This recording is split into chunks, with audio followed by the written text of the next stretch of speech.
The $400 million helicopter sat dead in the center of the hangar like a corpse. In 6 hours, military generals would arrive expecting perfection. Instead, Evelyn Carter, CEO of the nation's most prestigious aviation company, stood before a machine that refused to breathe. Her engineers had failed. Her reputation hung by a thread. Then she saw him. The janitor. Invisible. Forgotten. A desperate idea sparked in her mind, twisted by frustration into mockery. "Fix what they couldn't," she announced, her voice cutting through the chaos. "And I'll kiss you right here. Fail, and you're fired." The room went silent. Nobody knew they'd just witnessed the beginning of everything changing. Thank you for joining this story. Please watch until the end, hit that like button, and comment what city you're watching from so I can see how far this story travels. The fluorescent lights of Sterling Aviation's Hangar 7 buzzed with the anxious energy of impending disaster. It was 11:47 p.m. on a Tuesday that felt like the end of the world, and Evelyn Carter's heels struck the polished concrete floor like gunshots as she crossed the threshold into chaos. She was 42 years old, impeccably dressed even at this ungodly hour, her dark suit still crisp despite the late-night emergency call that had dragged her from a charity gala downtown. Her hair was pulled back in a severe bun that matched the severity of her expression. Evelyn Carter hadn't built Sterling Aviation into a $3 billion empire by accepting failure, and she certainly wasn't about to start now. Somebody tell me why a machine that costs more than most people will earn in 10 lifetimes is sitting here like a very expensive paperweight, she said, her voice sharp enough to cut glass. The lead engineer, Marcus Webb, looked like he'd aged a decade in the past 6 hours. His shirt was untucked, his glasses smudged, and his hands trembled slightly as he gestured helplessly toward the massive helicopter dominating the center of the hangar. "Ms. Carter, we've run every diagnostic 3 times. The systems check out perfectly. Fuel pressure is nominal. Electrical systems are functioning. Hydraulics are responsive. Everything says this bird should fly. But when we hit the ignition sequence, it does nothing," Evelyn finished, her jaw tight. "I'm aware, Marcus. I didn't drive 40 minutes through traffic to hear you describe the problem. I came here for a solution." The prototype X-7 Falcon stood silent and still, its sleek carbon fiber body gleaming under the harsh lights. It represented 5 years of development, thousands of hours of engineering genius, and the hopes of a military contract that would secure Sterling Aviation's dominance for the next decade. In less than 6 hours, General Patricia Morrison and 3 other senior military officials would walk through those hangar doors expecting to see the future of tactical aviation. Instead, they'd find evidence of spectacular failure. Evelyn circled the aircraft slowly, her sharp eyes taking in every detail. Around her, a dozen engineers and technicians huddled in clusters, their voices low and tense. Computer stations were scattered throughout the space, their screens glowing with endless streams of data that apparently meant nothing. Tool carts stood abandoned at odd angles, evidence of frantic, fruitless attempts to diagnose the problem. "The fuel system?" Evelyn asked. "Checked and rechecked," answered Jennifer Park, the fuel systems specialist. "Flow rates are perfect. Quality analysis shows no contamination. The pumps are operating within spec." "Ignition sequence?" "Flawless," Marcus said. "The computer initiates exactly as programmed. Spark timing is precise. There's no mechanical resistance in the starter assembly." "Then why isn't it working?" Evelyn's voice rose slightly, the first crack in her carefully maintained composure. Nobody had an answer. She closed her eyes for a moment, forcing herself to breathe. This couldn't be happening. Not now. Not after everything she'd sacrificed to get Sterling Aviation to this moment. The military contract was worth $2.7 billion over 8 years. It would cement her legacy, prove to every critic who'd ever doubted her that she belonged in the rarefied air of defense contracting's elite. And it was all falling apart because of a machine that refused to start. "Ms. Carter," said David Chen, the senior systems analyst, "we could request a postponement. Explain that we've encountered an unexpected technical issue that requires—" "Absolutely not," Evelyn snapped. "Do you have any idea what postponement would signal to Morrison and her people? Weakness, incompetence. They'd start looking at North Star or velocity dynamics, and we'd lose our advantage. This demonstration happens in 6 hours, or it doesn't happen at all." The silence that followed was suffocating. That's when Evelyn noticed him.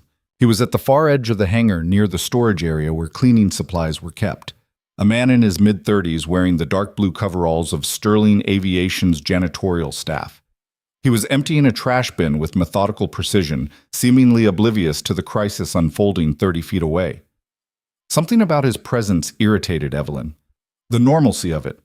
The mundane task continuing while her world crumbled. She watched him for a moment, noting the careful way he worked, the quiet efficiency of his movements. "You," she called out, her voice carrying across the hangar. "Janitor." The man looked up, surprised. He was ordinary-looking, medium height, medium build, with dark hair that needed a trim and a few days' worth of stubble on his jaw. His expression was neutral, patient, the look of someone accustomed to being addressed but rarely acknowledged. "Me?" he asked, his voice quiet. "Yes, you. Come here." He hesitated for just a moment, then set down the trash bag and walked toward her. His stride was unhurried, confident in a way that didn't match the lowly position his uniform suggested. As he approached, Evelyn noticed his hands. They were clean but calloused, the hands of someone who did more than just push a mop. "What's your name?" she asked. "Adrien Cole, ma'am." "How long have you worked here, Adrien?" "About 8 months?" Evelyn glanced at the silent helicopter, then back at Adrien. An idea was forming in her mind, born from frustration and sleep deprivation and the desperate need to regain some sense of control over this nightmare. It was petty, it was probably cruel, but at this moment she didn't particularly care. "Adrien, do you see this helicopter?" She gestured toward the X-7. "Yes, ma'am." "My team of highly educated, expertly trained engineers cannot make it start. They've spent hours trying and failing. It's quite embarrassing, actually." Adrien said nothing, just waited. Something in his stillness drew Evelyn's attention. Most people fidgeted under her gaze. He didn't. "I'm going to make you an offer," Evelyn continued, her voice taking on a theatrical quality that made several engineers turn to watch. "If you can do what they couldn't, if you can make this machine work, I will kiss you right here, right now, in front of everyone." A few nervous laughs rippled through the assembled engineers. Marcus looked horrified. "Ms. Carter, I don't think—" he began. Evelyn held up one hand, silencing him. "But if you fail, Adrien, you're fired. Immediately. Tonight. You'll leave this facility and never come back. Do we have a deal?" The hangar had gone completely silent. Even the hum of the computers seemed to fade as everyone waited for Adrien's response. He looked at her for a long moment, his expression unreadable. Then his gaze shifted to the helicopter, and something flickered across his face. Not fear or excitement, but something else. Recognition, maybe. Or memory. "Can I ask what they've already tried?" he said finally. "Everything," Evelyn said dismissively.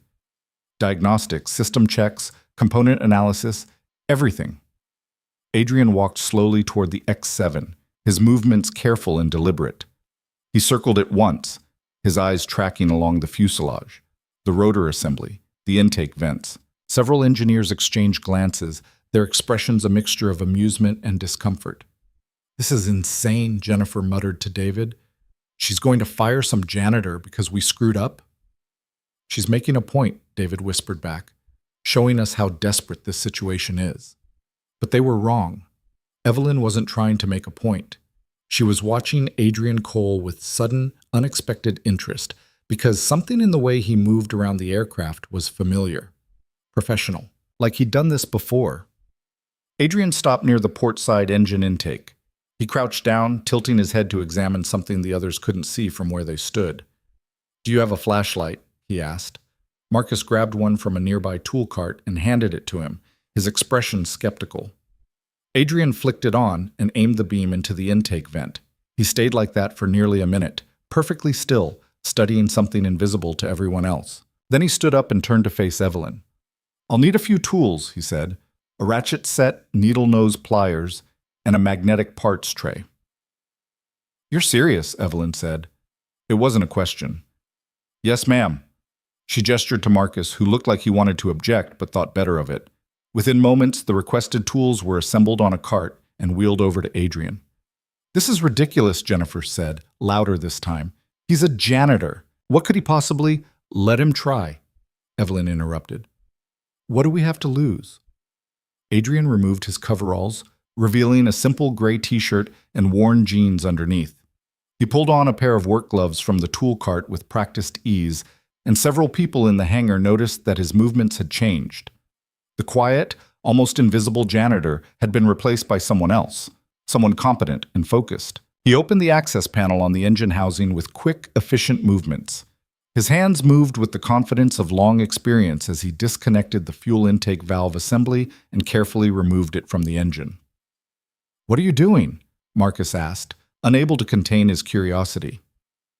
"Looking for something you missed," Adrien replied without looking up. He carried the valve assembly to a work table and set it down under a bright task light. Then he pulled over the magnetic tray and began disassembling the component with meticulous care. Each piece was laid out in precise order, creating a roadmap of the valve's internal structure. The engineers had gathered closer now, forming a semicircle around the work table. Their skepticism was palpable, but so was their curiosity.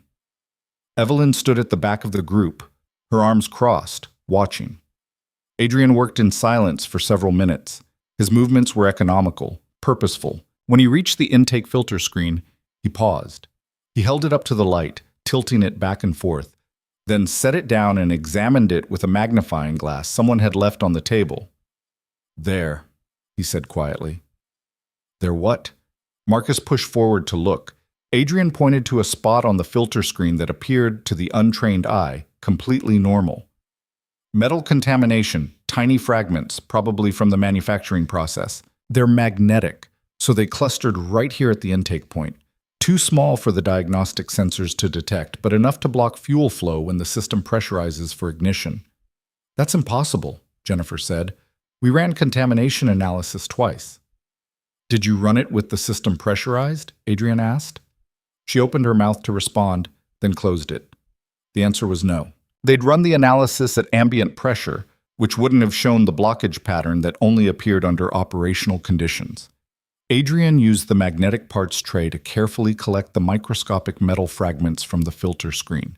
There were perhaps a dozen of them, each smaller than a grain of sand, individually insignificant. Together, enough to ground a $400 million aircraft. He cleaned the screen thoroughly, then reassembled the valve assembly with the same methodical precision he'd used to dismantle it. The engineers watched in stunned silence as he reinstalled the component in the engine housing and closed the access panel. "Try it now," he said, stepping back. Marcus looked at Evelyn. She nodded. The lead engineer walked to the pilot's position and initiated the startup sequence. For a moment, nothing happened, the same dead silence that had haunted them for hours. Then the ignition caught. The turbines began to spin, slowly at first, then faster. The characteristic whine of the X-7's engines filled the hangar, building to a crescendo that made the walls vibrate. The rotor blades began to turn, cutting through the air with the steady whoop, whoop, whoop that meant everything was working exactly as designed. The helicopter was alive. Marcus shut down the sequence after 30 seconds, but the damage, or rather, the miracle, was done. The X-7 Falcon worked, because a janitor had found what 12 engineers couldn't. The silence after the engine stopped was absolute. Evelyn walked slowly to where Adrien stood, wiping his hands on a shop cloth. Her expression was unreadable, a careful mask that revealed nothing of the storm of thoughts racing through her mind. "Who are you?" she asked quietly. Adrien met her gaze. "I told you, Adrien Cole." "That's not what I mean," she gestured to the helicopter. "What you just did, that's not something a janitor knows how to do." For a moment, he didn't answer. Around them, the engineers were checking the diagnostic readouts, confirming what they'd just witnessed with their own eyes. Everything was perfect. The X-7 was fully operational. "I used to work on helicopters," Adrien said finally. "A long time ago." "Where?" "Different places, field operations mostly. Places where you couldn't call a support team when something broke. You figured it out yourself, or you didn't fly. Why aren't you doing that anymore?" Adrien's expression shifted just slightly. It was the first real emotion Evelyn had seen from him, and it looked like old pain, carefully contained. "Life circumstances changed. I needed steady work, regular hours. Janitorial positions fit that requirement. You're overqualified." "I'm employed," he corrected gently. There's a difference. Evelyn studied him for a long moment. Then she remembered the deal she'd made, the mocking challenge she'd thrown out in frustration and desperation. Around them, several engineers were watching with barely concealed interest, waiting to see if their CEO would actually go through with it. She stepped closer to Adrien. "I believe I made you a promise," she said. "You don't have to—" "I always keep my word, Mr. Cole." Before he could respond, Evelyn leaned in and kissed him on the cheek. It was brief, professional, but undeniably real. A few people in the hangar actually gasped. When she stepped back, her expression was all business again. "Marcus, make sure the X-7 is ready for the demonstration. Run a full pre-flight check, but I think we all know it's going to be fine. Jennifer, David, document everything Mr. Cole just did. I want it added to our maintenance protocols immediately." "Yes, ma'am," they chorused. Evelyn turned back to Adrien. "You and I are going to have a conversation. Tomorrow morning, 9 a.m., my office. Wear something other than coveralls." "Am I fired?" Adrien asked. "Do you want to be?" "No, ma'am." "Then be there." She walked away, her heels clicking on the concrete, leaving Adrien standing by the now functional helicopter with a room full of engineers staring at him like he'd just performed magic. Marcus was the first to approach, his hand extended. "That was incredible. I've never seen anyone diagnose a problem that fast." Adrien shook his hand, uncomfortable with the attention. "You would have found it eventually." "Maybe, but not in time." Marcus glanced at the clock on the wall. "It's almost 1 a.m. The demonstration is at 6. You just saved this company." Other engineers came forward, introducing themselves, asking questions about his background, his experience. Adrien answered politely but minimally, clearly unused to being the center of attention. Jennifer stood off to the side, watching. After a few minutes, she approached him, her expression cautious. "I'm sorry," she said, "for what I said earlier, about this being ridiculous." "It's okay," Adrien replied. "It did seem ridiculous." "No, it wasn't okay. I dismissed you because of your job title, and that was wrong." She paused. "Where did you work before here? What kind of field operations?" Adrien's expression closed off slightly. "Various places. Mostly overseas. It was a different life." He clearly didn't want to elaborate, and Jennifer was smart enough to recognize a boundary when she saw one. She nodded and stepped back. By 2 a.m., the engineers had confirmed that the X-7 was in perfect working order. The pre-flight checklist was completed without incident. Everything was ready for the morning demonstration. The crisis had been averted, and the only reason any of them still had their jobs was because of the quiet man in janitorial coveralls who'd noticed what their expensive diagnostic equipment had missed. Adrien was gathering his cleaning supplies, preparing to resume his regular duties, when Marcus approached again. "You don't have to finish your shift," Marcus said. "I think you've done enough for one night." "I'm still on the clock," Adrien replied simply. "Yeah, but—" Marcus shook his head. "Never mind. Can I ask you something?" "Sure." "Why didn't you say something earlier? You've been working here for 8 months. You must have known you had skills we could use." Adrien was quiet for a moment, his hands still moving methodically as he organized his supplies. "I needed this job for what it was. Stable, predictable. My daughter—" He stopped himself. "I had my reasons." Marcus wanted to press further, but something in Adrien's tone made it clear the conversation was over. He nodded and walked back to his team, leaving Adrien to his work. By 3 a.m., the hangar was quieter. Most of the engineers had left, confident that the morning demonstration would go smoothly.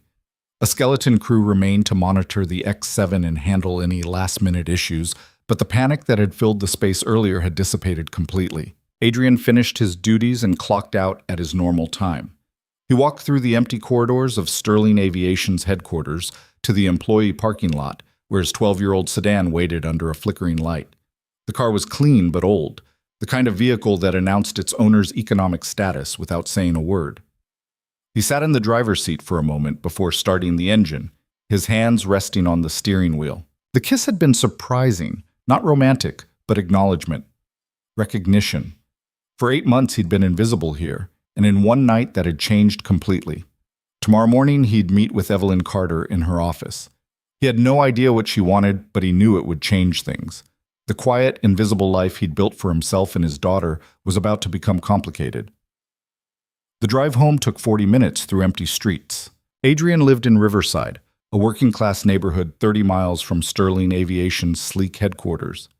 His apartment was a two-bedroom on the third floor of a building that had seen better decades. The rent was reasonable, the neighborhood was safe enough, and it was close to his daughter's school. Those were the only requirements that mattered. He parked in his assigned spot and climbed the stairs slowly, exhaustion finally catching up to him. It was nearly 4 a.m. In 3 hours, his daughter would wake up for school, and he'd make her breakfast like he did every morning, maintaining the routine that gave both their lives structure. Inside the apartment, he checked on her first. Emma was 7 years old, small for her age, with dark hair like his and eyes that were too serious for a child. She slept curled on her side, one hand tucked under her pillow, her breathing soft and steady. Adrien stood in the doorway for a moment, just watching her. Everything he did, every decision, every sacrifice, every long night, was for her. The janitorial job paid $32,000 a year, which was barely enough in this economy, but it came with health insurance and didn't require him to travel. He could pick Emma up from school most days, help with homework, make dinner, be present in a way his own father never had been. Before Emma, Adrien's life had been different, complicated. He'd worked in places most people never saw, fixing helicopters for organizations that operated in the gray spaces between legitimate and questionable. The money had been good, the work challenging, but it had required constant travel to dangerous places. It wasn't a life compatible with raising a child alone. Emma's mother had left when Emma was 6 months old, just walked away one morning and never came back, leaving Adrien with a baby and no idea how to be a parent. He'd tried to keep his old job for a while, hiring babysitters and trying to maintain his professional life, but it had been impossible. Every time he'd left for an assignment, he'd worried about Emma. Every close call made him think about what would happen to her if he didn't come back. So he'd walked away from that life, left the good money and the adrenaline and the reputation he'd built, found the most stable, boring, predictable job he could, and focused on being the father Emma deserved. For 8 months, it had worked. He'd been invisible at Sterling Aviation, just another member of the janitorial staff, and that had been exactly what he wanted. No attention, no complications, just steady work and time with his daughter. But tonight had changed everything. Adrien moved quietly to the kitchen and poured himself a glass of water. Through the window, he could see the first hints of dawn touching the horizon. In a few hours, military generals would arrive at Sterling Aviation to see the X-7 Falcon perform. The demonstration would be flawless, the helicopter running perfectly because he'd found a problem everyone else had missed, and Evelyn Carter wanted to talk to him. He finished the water and set the glass in the sink. Whatever happened tomorrow, today, he'd handle it. He'd maintained his boundaries before, kept his past and present separated. He could do it again. At least, that's what he told himself as he finally fell into bed for a few hours of restless sleep, not knowing that the carefully controlled life he'd built was about to be torn apart by questions he couldn't answer and a past he couldn't escape. The alarm clock's shrill beep cut through Adrien's shallow sleep at 6:30 a.m. He'd managed maybe 2 hours of actual rest, his mind too active to fully shut down despite his body's exhaustion. He silenced the alarm and lay there for a moment, staring at the ceiling of his small bedroom, replaying the events of the previous night. The helicopter, the challenge, the kiss that wasn't really a kiss but was witnessed by a dozen people anyway, and the appointment at 9 a.m. that loomed over everything else. He forced himself out of bed and into the shower, letting the hot water wash away some of the fatigue. By the time he emerged, he could hear Emma stirring in her room, the soft sounds of a child waking up filtering through the thin walls. "Morning, sweetheart," he called out, wrapping a towel around his waist. "Morning, Daddy." 20 minutes later, they were both in the kitchen. Emma sat at their small table, her legs swinging as she ate cereal and worked on a coloring page from school. She was wearing her favorite purple shirt and the jeans that were already getting too short. Adrien made a mental note to take her shopping this weekend, though he wasn't sure how he'd stretch the budget to cover new clothes right now. "You got home late," Emma said without looking up from her coloring. "How did you know?" "I heard you checking on me. It was still dark outside." Adrien poured himself coffee, his third cup in the last hour. "There was a problem at work. I had to stay and help fix it." "Did you fix it?" "Yeah, I did." Emma looked up at him then, her serious eyes studying his face. "Are you in trouble?" The question surprised him. Why would you think that? You look worried. 7 years old, and she could read him better than anyone. Adrien sat down across from her, cradling his coffee mug. I'm not in trouble. Actually, I think maybe the opposite. My boss wants to talk to me this morning about what happened. Is that good? I don't know yet. Emma considered this while carefully coloring inside the lines of a drawing that appeared to be a horse or possibly a dog. Mrs. Henderson says when the teacher wants to talk to you, it could be good or bad, and you don't know until you get there. Mrs. Henderson sounds very wise. She's okay. She gives too much homework. Emma set down her crayon and looked at him directly. Daddy, if your boss gives you a different job, will you still be able to pick me up from school? And there it was, the heart of everything. Adrien reached across the table and took her small hand in his. That's the most important thing to me, Emma. Whatever happens, I'll make sure I can still be there for you. That's not going to change. Promise? Promise. She seemed satisfied with that and returned to her coloring. Adrien watched her for a moment, this little person who'd become his entire world without him ever planning for it. He'd been terrified when Emma's mother left, convinced he'd fail at single parenthood, but somehow they'd figured it out together. The apartment was small and the money was tight, but they had each other, and most days that felt like enough. At 7:45, Adrien walked Emma the 3 blocks to Riverside Elementary. The morning was cool and clear, the kind of early spring day that promised warmth later but still had a bite in the air. Emma chattered about a project her class was doing on butterflies, and Adrien listened with half his attention while the other half worried about the meeting ahead. At the school entrance, Emma turned to hug him. Good luck with your boss, she whispered. Thanks, sweetheart. Have a good day. Learn something interesting. I always do. He watched her disappear through the doors, her backpack almost as big as she was, then checked his watch. 8:15. He had 45 minutes to get back to his apartment, change into something presentable, and drive to Sterling Aviation headquarters. The drive back to the apartment took less than 5 minutes. In his bedroom, Adrien stood in front of his closet and stared at the limited options. He owned exactly 2 outfits that weren't jeans and t-shirts or his work coveralls. One was a charcoal suit he'd bought for Emma's mother's grandmother's funeral 3 years ago and had worn exactly twice. The other was khaki pants and a button-down shirt he kept for parent-teacher conferences. He chose the khakis and shirt, figuring the suit would be trying too hard. As he dressed, he caught sight of himself in the mirror and paused. When was the last time he'd looked at himself? Really looked. The man staring back was tired, the lines around his eyes deeper than they'd been a few years ago. His hair needed cutting, his jaw needed shaving. He looked exactly like what he was, a single father working a low-wage job and running on too little sleep, but his hands were steady as he buttoned the shirt. Whatever happened in Evelyn Carter's office, he'd handle it. The drive to Sterling Aviation took 40 minutes in morning traffic. Adrien arrived at 8:55 and parked in the visitor lot, since he wasn't scheduled for a janitorial shift and couldn't use the employee entrance. The main lobby was all glass and steel, aggressively modern, designed to intimidate. A massive model of the X-7 Falcon dominated the center of the space, suspended from cables like it was frozen mid-flight. The receptionist looked up as he approached, her professional smile faltering slightly when she took in his khakis and discount store shirt. Can I help you? Adrien Cole. I have a 9 o'clock appointment with Ms. Carter. Her eyebrows rose slightly. 1 moment, please. She made a quick call, spoke in low tones, then hung up and gestured toward the elevators. 15th floor. Someone will meet you there. The elevator ride felt longer than it was. Adrien watched the numbers climb, each floor taking him further from the basement levels where he normally worked and deeper into territory he'd never had reason to visit.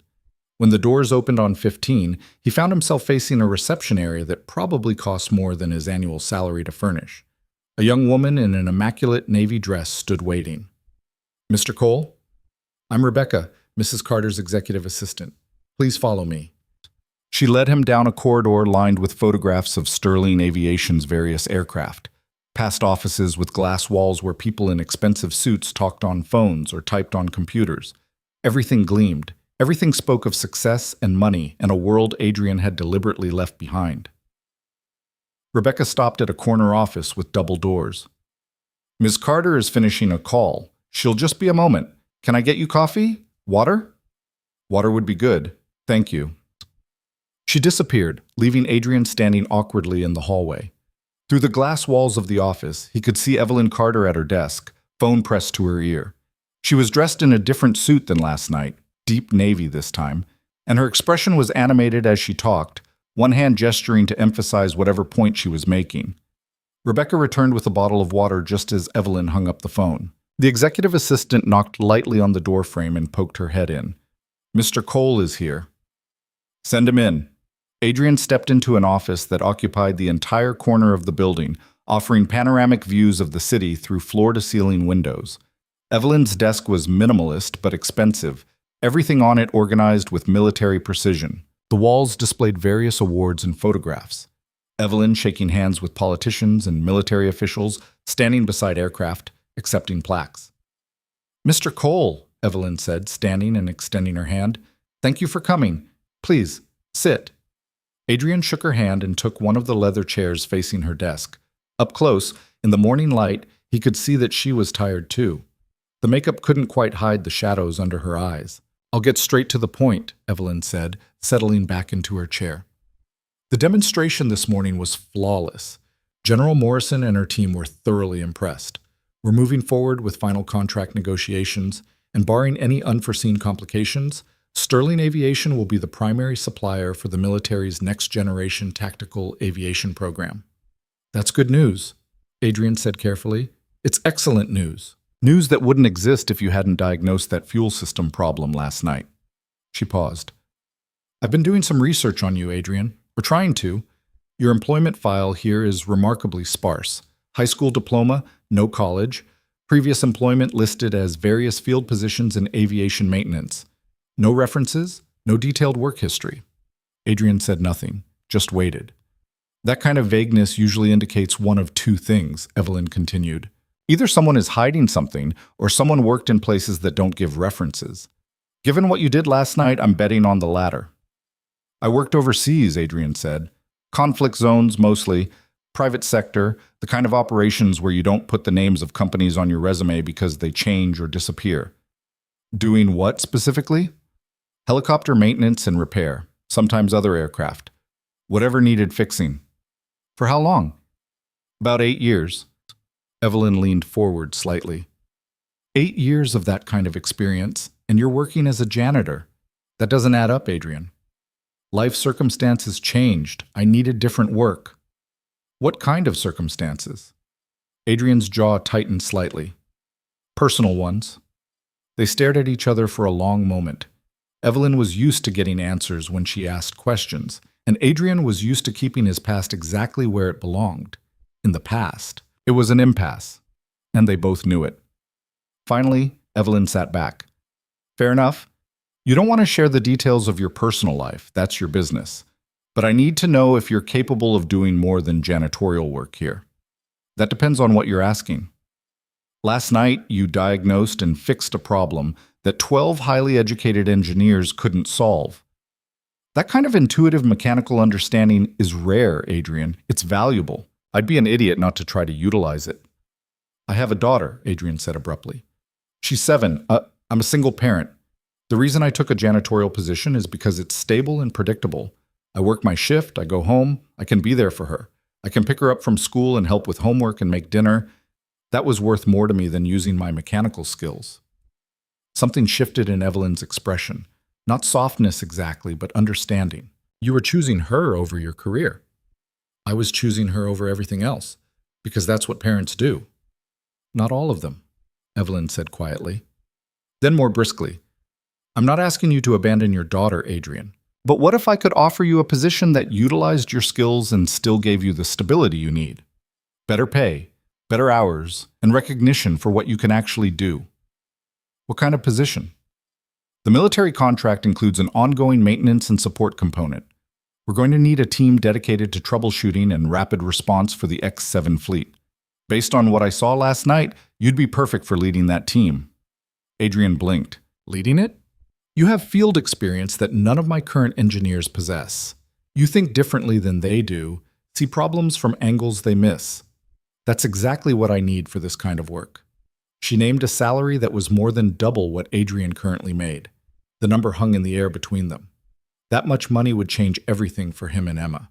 New clothes that actually fit, a better apartment, maybe even savings for her college education someday. But it also meant stepping back into visibility, taking responsibility, being in charge of people who had engineering degrees while he had nothing but experience and intuition. "I don't have the credentials," Adrien said. "No college degree, no formal certifications. Your engineers would resent being led by someone they see as less qualified." "Some of them might," Evelyn agreed, "at first, but you'll earn their respect the same way you earned mine last night, by being better at the job than anyone else." "What about my hours?" "My daughter, standard day shift, 8 to 5, Monday through Friday. No travel unless absolutely necessary, and even then, we'd work around your parenting schedule. I'm offering you a real position, Adrien, not a fantasy that requires you to sacrifice your daughter." He wanted to say yes. The logical part of his brain was screaming at him to accept, to take the opportunity that would transform his and Emma's lives. But the cautious part, the part that had kept him safe and invisible for 8 months, held him back. "Can I think about it?" he asked. Evelyn looked slightly surprised, like she wasn't used to people hesitating when offered opportunities. "How long do you need?" 24 hours. "Fine. But Adrien, I need you to understand something. This offer is time sensitive. The contract negotiations are happening now, and I need to have my team in place. If you turn this down, I'll have to find someone else, and that opportunity won't come around again." "I understand. Do you? Because from where I'm sitting, you're about to turn down a life-changing opportunity because you're scared." Adrien stood up, his water bottle still unopened in his hand. "With respect, Ms. Carter, you don't know what scares me. You don't know why I made the choices I made or what I've walked away from before. So yes, I need to think about it, because I don't make decisions that affect my daughter without considering all the consequences." For a moment, Evelyn looked like she might argue. Then she nodded slowly. "That's fair. You have until tomorrow morning, 9 a.m., same time, same place." Adrien turned to leave, then paused at the door. "The demonstration really went well?" "Perfectly. Morrison said it was the most impressive tactical aircraft she'd seen in 20 years. Evelyn's expression softened slightly. "Thank you for that. Whatever you decide about the job, you saved this company last night. I won't forget it." Adrien nodded and left, walking back through the gleaming corridors to the elevator. His mind was racing, turning over the offer from every angle. In the lobby, he paused by the suspended model of the X-7, looking up at it. He'd fixed the real thing last night, solved a problem that would have cost sterling aviation billions if it hadn't been addressed. And now he had to decide if he wanted to go back to being the person who solved those kinds of problems, or if he wanted to stay invisible. His phone buzzed with a text from Emma's school, just a reminder about the spring concert next Thursday. Emma would be singing in the chorus. Adrien had the evening marked on his calendar in permanent marker, the way he marked everything important to her. He walked to his car and sat there for a while, not starting the engine, just thinking. The old Adrien, the one who'd worked in conflict zones and lived off adrenaline and challenge, would have jumped at this opportunity. But that Adrien hadn't had a 7-year-old daughter counting on him. Finally, he started the car and drove back to Riverside. It was only 10:30 a.m. He had the rest of the day free since he wasn't scheduled for work. On impulse, he stopped at the library and checked out 3 books on leadership and team management. If he was going to consider this seriously, he needed to understand what he was getting into. The librarian, Mrs. Patterson, smiled when she saw him. "Adrien, don't usually see you here during the day. Had some time off, thought I'd do some reading." She glanced at the titles he'd selected. "Big career change coming?" "Maybe. Still deciding." "Well, good luck with whatever you choose." Back at his apartment, Adrien made himself lunch and sat down with the first book. It was corporate management theory, dry and academic, but he forced himself through it. The second book was better. Practical advice from someone who'd actually led teams in high-pressure situations. By the time he had to leave to pick up Emma from school, he'd made it through 200 pages and felt more confused than when he'd started. Emma bounded out of the school doors, full of energy, her backpack bouncing. "Daddy, we saw the butterflies today. There were cocoons and everything." "That sounds amazing. Tell me about it." They walked home together, Emma describing the life cycle of butterflies in exhaustive detail, while Adrien listened and tried to imagine how the job offer would change their routine. Better pay meant they could move to a better neighborhood, maybe closer to Sterling Aviation's headquarters, so his commute would be shorter. But it also meant new responsibilities, new pressures, the possibility of failing in front of people who already doubted him. At home, Emma settled in with homework while Adrien started dinner. Pasta with marinara sauce, simple and cheap, but Emma loved it. As he stirred the sauce, he thought about the look on Marcus Webb's face last night when the helicopter had started. Shock, sure, but also respect. The engineers had seen what he could do, and at least some of them had recognized it as real skill, not luck. "Daddy, I need help with my math," Emma called from the table. Adrien wiped his hands and joined her, looking at the worksheet. Basic multiplication. He walked her through the problems patiently, watching her small face scrunch up in concentration as she worked through the logic. This was what mattered. Not helicopters or contracts or career advancement, just being here, helping his daughter with math homework, making sure she felt safe and loved. But even as he thought it, he knew it wasn't that simple. Better pay meant better opportunities for Emma too. Music lessons if she wanted them, school trips he could actually afford, college savings that wouldn't be a fantasy. After dinner, after homework was done and Emma was settled in front of a nature documentary about penguins, Adrien called the one person whose opinion he actually valued. Rachel Martinez had been his closest friend back in the old days, the only person from that life he'd kept in contact with. She'd quit the same time he did, gotten married, and now ran a small aircraft maintenance business in Nevada. They talked every few weeks, their conversations a lifeline to the person he used to be. "Adrien?" she answered on the second ring. "This is earlier than usual. Everything okay?" "I need advice." "Shoot." He told her about the helicopter, the diagnosis, the job offer. Rachel listened without interrupting, which was one of the things he'd always appreciated about her. When he finished, she was quiet for a moment. "That's a serious opportunity." "I know." "So what's the hesitation?" "I built a life here, Rachel. A small life, maybe, but it works. Emma's happy. I'm there for her. This job, it would change everything." "Would it change the important stuff? Would you still be able to pick her up from school?" They said yes, but what if that's only true until it isn't? What if there's an emergency and I have to choose between my daughter and the job? "Then you choose your daughter, same as you've always done." Rachel's voice was firm. "But, Adrien, let me ask you something. Are you really worried about Emma, or are you worried about yourself?" The question caught him off guard. "What do you mean?" "You've been hiding for 8 months.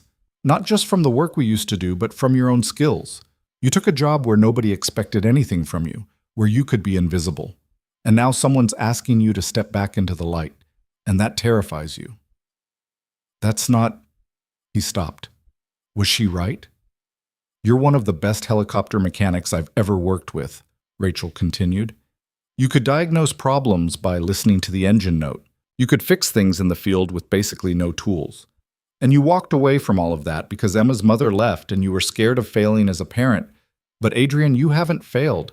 Emma's happy and healthy and doing well in school. You've proven you can be a good father.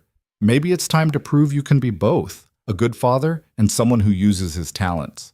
Adrien leaned against the kitchen counter, phone pressed to his ear. "What if I can't do both?"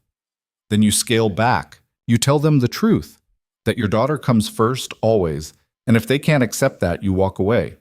But at least you'll have tried instead of wondering what if for the rest of your life." "When did you get so wise?" "I was always wise. You just weren't always listening." She paused. "What does Emma think about all this?" "I haven't told her the details, just that my boss wants to talk to me." "Maybe you should tell her. She's smart, Adrien.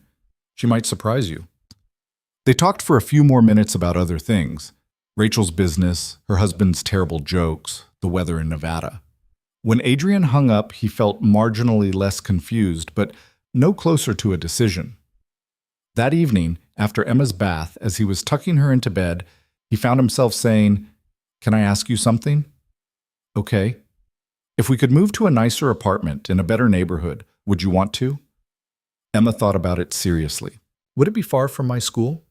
"Maybe. You might have to switch schools." Her face fell.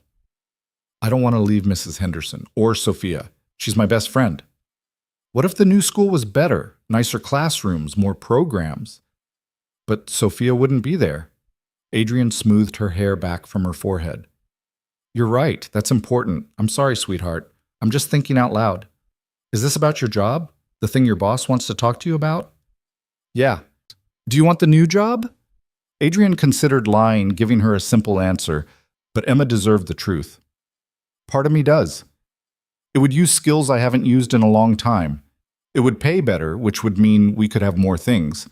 But it also scares me because it would change our routine, and I like our routine. Because you can pick me up from school? That's a big part of it, yes. Emma was quiet for a moment, her serious eyes studying his face. Daddy, do you remember when I wanted to try soccer, but I was scared because I didn't know anyone on the team? I remember. You told me that sometimes the things that scare us are the things we need to try, and if it didn't work out, I could always stop, and soccer ended up being really fun. Adrien felt something tighten in his chest. You're right. I did say that. So maybe this is like that. You should try it, and if it doesn't work, you can stop. It's not quite that simple with jobs, sweetheart. But kind of? Yeah, he admitted, kind of. She smiled and snuggled deeper under her blankets. I think you should try it. You're really smart, Daddy. Smarter than you think you are. He kissed her forehead. Thank you. I love you. Love you too. After Emma fell asleep, Adrien sat in the living room with his laptop, searching for information about Sterling Aviation's maintenance programs. What he found impressed him. They had state-of-the-art facilities, comprehensive training systems, and a reputation for excellence. If he took this job, he'd be working with the best equipment and the brightest people in the industry. It was nearly midnight when he finally admitted to himself that he'd already made the decision. Emma was right. He needed to try. Not just for the money or the career advancement, but for himself. To prove that he could step back into his own skills without losing sight of what mattered most. He sent a brief email to Evelyn Carter. I don't need 24 hours. My answer is yes. I'll see you tomorrow morning at 9. Her response came within minutes, even at this late hour. Excellent decision. Welcome to Sterling Aviation's engineering team. We have a lot of work to do. Adrien closed his laptop and sat in the dark apartment, listening to the quiet sounds of the building settling around him. Tomorrow, everything would change. He'd walk into that office not as a janitor, but as someone with authority and responsibility. He'd face engineers who might resent him, challenges that would test skills he hadn't used in months, and the pressure of proving that Evelyn Carter's faith in him wasn't misplaced. But tonight, he was still just Emma's dad, sitting in their small apartment, hoping he'd made the right choice for both of them. The morning came too quickly. Adrien woke to the same alarm, made the same breakfast, helped Emma with the same morning routine. But everything felt different because he knew that by the end of the day, his life would have transformed in ways he couldn't fully predict. You look nervous, Emma observed as she ate her cereal. A little bit, Adrien admitted. You'll be great, Daddy. You always are. Her confidence in him was absolute and terrifying. He drove her to school, hugged her goodbye, and then sat in his car for a full 5 minutes trying to steady his breathing before heading to Sterling Aviation. This time when he entered the lobby, he didn't go to the visitor desk. Evelyn had sent detailed instructions in a follow-up email late last night. He was to report directly to Human Resources on the 3rd floor for processing, then meet with her and the engineering team at 10 a.m. The HR department was efficient and impersonal. Forms to fill out, benefits to select, direct deposit information to provide. The woman processing his paperwork kept glancing at him with barely concealed curiosity. It says here, your previous position was janitorial, she said, looking at her computer screen. But you're being hired as Director of Mechanical Systems Recovery. That's quite a jump. I have prior experience, Adrien said simply. Apparently. She printed out his new ID badge and handed it to him. Welcome to Sterling Aviation, Mr. Cole. Your official start date is today, salary effective immediately. Miss Carter wants you in conference room A on 15 by 10 o'clock. Adrien clipped the badge to his shirt and took the elevator back to the 15th floor. It was 9:45. He had 15 minutes to prepare himself for whatever was coming. Conference room A was a glass-walled space with a long table that could seat 20 people. When Adrien arrived, it was already half full. He recognized most of the faces from the night in the hangar: Marcus Webb, Jennifer Park, David Chen, and several others whose names he didn't know yet. They all looked up when he entered, their expressions ranging from curious to skeptical. "Adrien," Marcus said, standing to shake his hand. "Congratulations on the new position." "Thanks. I'm looking forward to working with all of you." Jennifer offered a tentative smile. "We heard you'd be leading the recovery team. That's great." But not everyone was welcoming. A man Adrien didn't recognize, mid-40s, expensive suit, the kind of confidence that came from years of credentials, looked him up and down with obvious disdain. "So you're the famous janitor," the man said. "I'm Robert Halloway, Chief of Advanced Engineering. I've been with Sterling for 18 years, and I have to say I'm fascinated by this appointment." The words were polite, but the tone was anything but. Adrien met his gaze steadily. "I'm looking forward to learning from your experience." "Well, I'm sure you are." Robert's smile didn't reach his eyes. "Though I have to wonder what exactly qualifies someone with your background to direct a team of engineers who've spent years earning their credentials." The room went quiet. Marcus looked uncomfortable. Jennifer stared at her tablet, avoiding eye contact. Before Adrien could respond, the door opened and Evelyn Carter walked in, flanked by two people Adrien hadn't met. One was a woman in her 60s with steel-gray hair and sharp eyes. The other was a younger man, maybe 30, with the lean build of someone who spent too much time in the gym. "Good morning, everyone," Evelyn said briskly. "Let's get started. We have a lot to cover." She took a seat at the head of the table and gestured for the others to sit. Adrien found a chair near the middle, aware of Robert Halloway's eyes on him. "First introductions," Evelyn continued. "For those who haven't met him yet, this is Adrien Cole. As of today, he's our new Director of Mechanical Systems Recovery. Adrien will be leading the rapid response team for the X7 contract and any other critical situations that require immediate diagnostic and repair work." "With all due respect," Robert interrupted, "shouldn't we discuss this appointment?" "I wasn't consulted about creating this position, let alone filling it with someone who lacks the standard qualifications." "The position was created at my discretion," Evelyn said coolly, "and it was filled based on demonstrated capability." "Adrien diagnosed and fixed a critical problem that your team missed, Robert. He saved the military demonstration and, by extension, our contract. That's qualification enough." "One lucky diagnosis doesn't—" "It wasn't luck."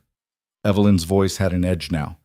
"It was skill, experience, and the ability to see what others missed. Those are exactly the qualities I need for this role." Robert's jaw tightened, but he said nothing more. Evelyn turned to the woman with gray hair. "This is Dr. Patricia Vance, our new liaison with the Department of Defense. She'll be coordinating between our team and General Morrison's office throughout the contract implementation." Dr. Vance nodded to the room. "I've reviewed the demonstration footage and the technical reports. Impressive work, all of you." The general was particularly interested in the diagnostic process that identified the fuel system contamination. She wants that methodology documented and integrated into our maintenance protocols. She was looking at Adrien as she said it. "I can do that," Adrien said. "Excellent. I'll need a detailed write-up by end of week, every step, every decision point, everything that led you to identify the problem." The younger man was introduced as Kyle Porter, Sterling's new Director of Field Operations. His handshake was firm to the point of aggressive when he greeted Adrien after the meeting started. "So you're the guy who fixed the Falcon," Kyle said. "Impressive. Where'd you work before here?" "Various field operations overseas." "Which ones?" "Private sector, contract work." Kyle's eyes narrowed slightly. "That's vague." "It's accurate."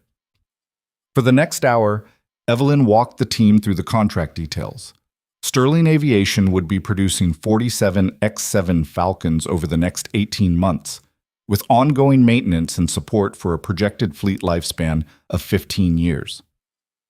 The financial details were staggering: billions of dollars, thousands of jobs, a project that would define Sterling's future for the next decade. Adrien listened carefully, taking notes on a tablet Rebecca had provided. The scope was massive, the pressure enormous. His team would be responsible for troubleshooting any critical issues that arose during production or deployment. If something went wrong in the field, they'd need to diagnose it remotely or deploy immediately to fix it. "Our reputation depends on reliability," Evelyn was saying. "The military chose us because we promise zero failures. That means when something goes wrong, and something always goes wrong, we fix it faster and better than anyone else could. That's where Adrien's team comes in." When the formal presentation ended, Evelyn asked Adrien to stay behind. The others filed out, though Robert Halloway paused at the door to shoot Adrien a look that promised future conflict. Once they were alone, Evelyn's professional demeanor softened slightly. That went better than I expected. Did it? Because Robert Halloway looks like he wants to see me fail. Robert's been here a long time, and he's used to being the smartest person in the room. You threatened that. She leaned back in her chair. Can you handle him? I don't know yet. Ask me in a month. Evelyn smiled slightly. Fair answer. Listen, I need you to understand what you're walking into. This team is good, but they're used to solving problems through computer analysis and systematic testing. You solve problems through intuition and experience. That difference is going to create friction. I know. The question is whether you can bridge that gap. Can you teach them to think the way you do while also respecting what they bring to the table? Adrien thought about it. I think so, but I'll need time. You have 2 weeks before the first production units come online. Use them wisely. She stood, signaling the conversation was over. Rebecca will show you to your office and get you set up with everything you need. Your team meets daily at 8 a.m. First official meeting is tomorrow. His office was on the 14th floor, smaller than the conference room, but still larger than any workspace Adrien had ever occupied. Windows overlooked the production facility, where he could see the massive clean rooms where the X7s would be assembled. A desk, a computer, a phone, filing cabinets, all the tools of a corporate job he'd never imagined having. Rebecca walked him through the computer systems, showed him how to access the technical databases, and provided him with a stack of personnel files for his team members. You have 3 people assigned directly to you, she explained. Marcus Webb, who you already know. Sarah Chen, no relation to David, who specializes in propulsion systems. And Tom Ramirez, our diagnostic software expert. They're all excellent, but they're also waiting to see if you're the real deal or just someone who got lucky once. After Rebecca left, Adrien sat at his desk and opened the personnel files. Marcus's credentials were impressive. Master's degree from MIT, 10 years of experience, multiple patents related to helicopter design. Sarah had a PhD in aerospace engineering from Stanford. Tom had written half the diagnostic software Sterling Aviation used. And Adrien had a high school diploma and 8 years of experience in places he couldn't list on a resume. He spent the rest of the morning reading technical manuals and trying to familiarize himself with Sterling systems. At noon, there was a knock on his door. Marcus stood in the doorway, looking uncertain. Got a minute? Marcus asked. Sure, come in. Marcus sat down in one of the visitor chairs and was quiet for a moment. I wanted to apologize for Robert's behavior in the meeting. He was out of line. He was protecting his territory. I get it. Still, it wasn't professional. Marcus hesitated. Can I be honest with you about something? Please. When Evelyn announced you were leading our team, my first reaction was skepticism. I've spent 10 years earning my credentials, proving myself in this field, and then someone shows up, diagnoses one problem, and suddenly he's in charge. That stung. Adrien appreciated the honesty. I'd probably feel the same way in your position. But here's the thing. After I got over my ego, I started thinking about what you actually did that night. The way you approached the problem wasn't like anything I've seen before. You didn't start with the diagnostics or the computer models. You looked at the machine itself, used your senses, trusted your instincts, and you were right when all our technology was wrong. Technology is a tool, Adrien said, but it can't replace understanding how things actually work. Metal behaves in certain ways under stress. Fuel flows according to physical laws. Sometimes you need to feel the machine, not just analyze the data. That's what I want to learn, Marcus said. How to think like that. How to see what the computers miss. I can teach you that, but you'll have to teach me how to navigate this corporate environment because I'm way out of my depth here. Marcus grinned. Deal. Fair warning, though, Robert's going to make things difficult. He doesn't like being challenged, and he definitely doesn't like being shown up by someone without credentials. Any advice on handling him? Don't try to out-credential him. You'll lose. But keep doing what you did in the hangar. Solve problems he can't solve. Eventually, results speak louder than degrees. They talked for another 20 minutes, and by the time Marcus left, Adrien felt marginally less anxious about tomorrow's team meeting. At 2 p.m., Sarah Chen stopped by to introduce herself. She was younger than Adrien expected, maybe 28, with an intense energy that filled the room. "I heard what you did with the fuel contamination," she said without preamble. "Marcus said you found it by visual inspection, no diagnostic equipment." "Whoa! The diagnostics wouldn't have caught it," Adrien explained. "The contamination was microscopic and only caused problems under pressure." "How did you know to look for it?" "Experience. I've seen similar issues before in field conditions. When you're working in places where you can't run full diagnostic suites, you learn to spot patterns." Sarah's eyes lit up. "Where were you working? What kind of field conditions?" "Conflict zones, mostly. Places where helicopters took damage and needed immediate repair to stay operational." "Combat maintenance," Sarah said, nodding. "That explains the diagnostic approach. You weren't looking for what should be wrong based on theory. You were looking for what would actually break in real-world conditions." "Exactly. Can you teach me that? The real-world perspective?" "That's the plan." Tom Ramirez came by an hour later. He was quiet and methodical, the kind of person who thought before speaking. He spent 10 minutes asking Adrien detailed questions about the fuel system diagnosis, taking notes on a tablet, clearly building a mental model of Adrien's diagnostic process. "I'm going to need to update our software," Tom said finally. "Our current diagnostic algorithms would never flag microscopic contamination as a priority concern. But if you're seeing it in the field, our systems should be looking for it." "How long would that take?" 2 weeks, maybe 3. I'll need to run simulations, test the new parameters against historical data." Tom looked up from his tablet. "Marcus said you have field experience in multiple conflict zones. Any chance you'd be willing to share those experiences? Even informally? It would help me understand what real-world failure modes look like."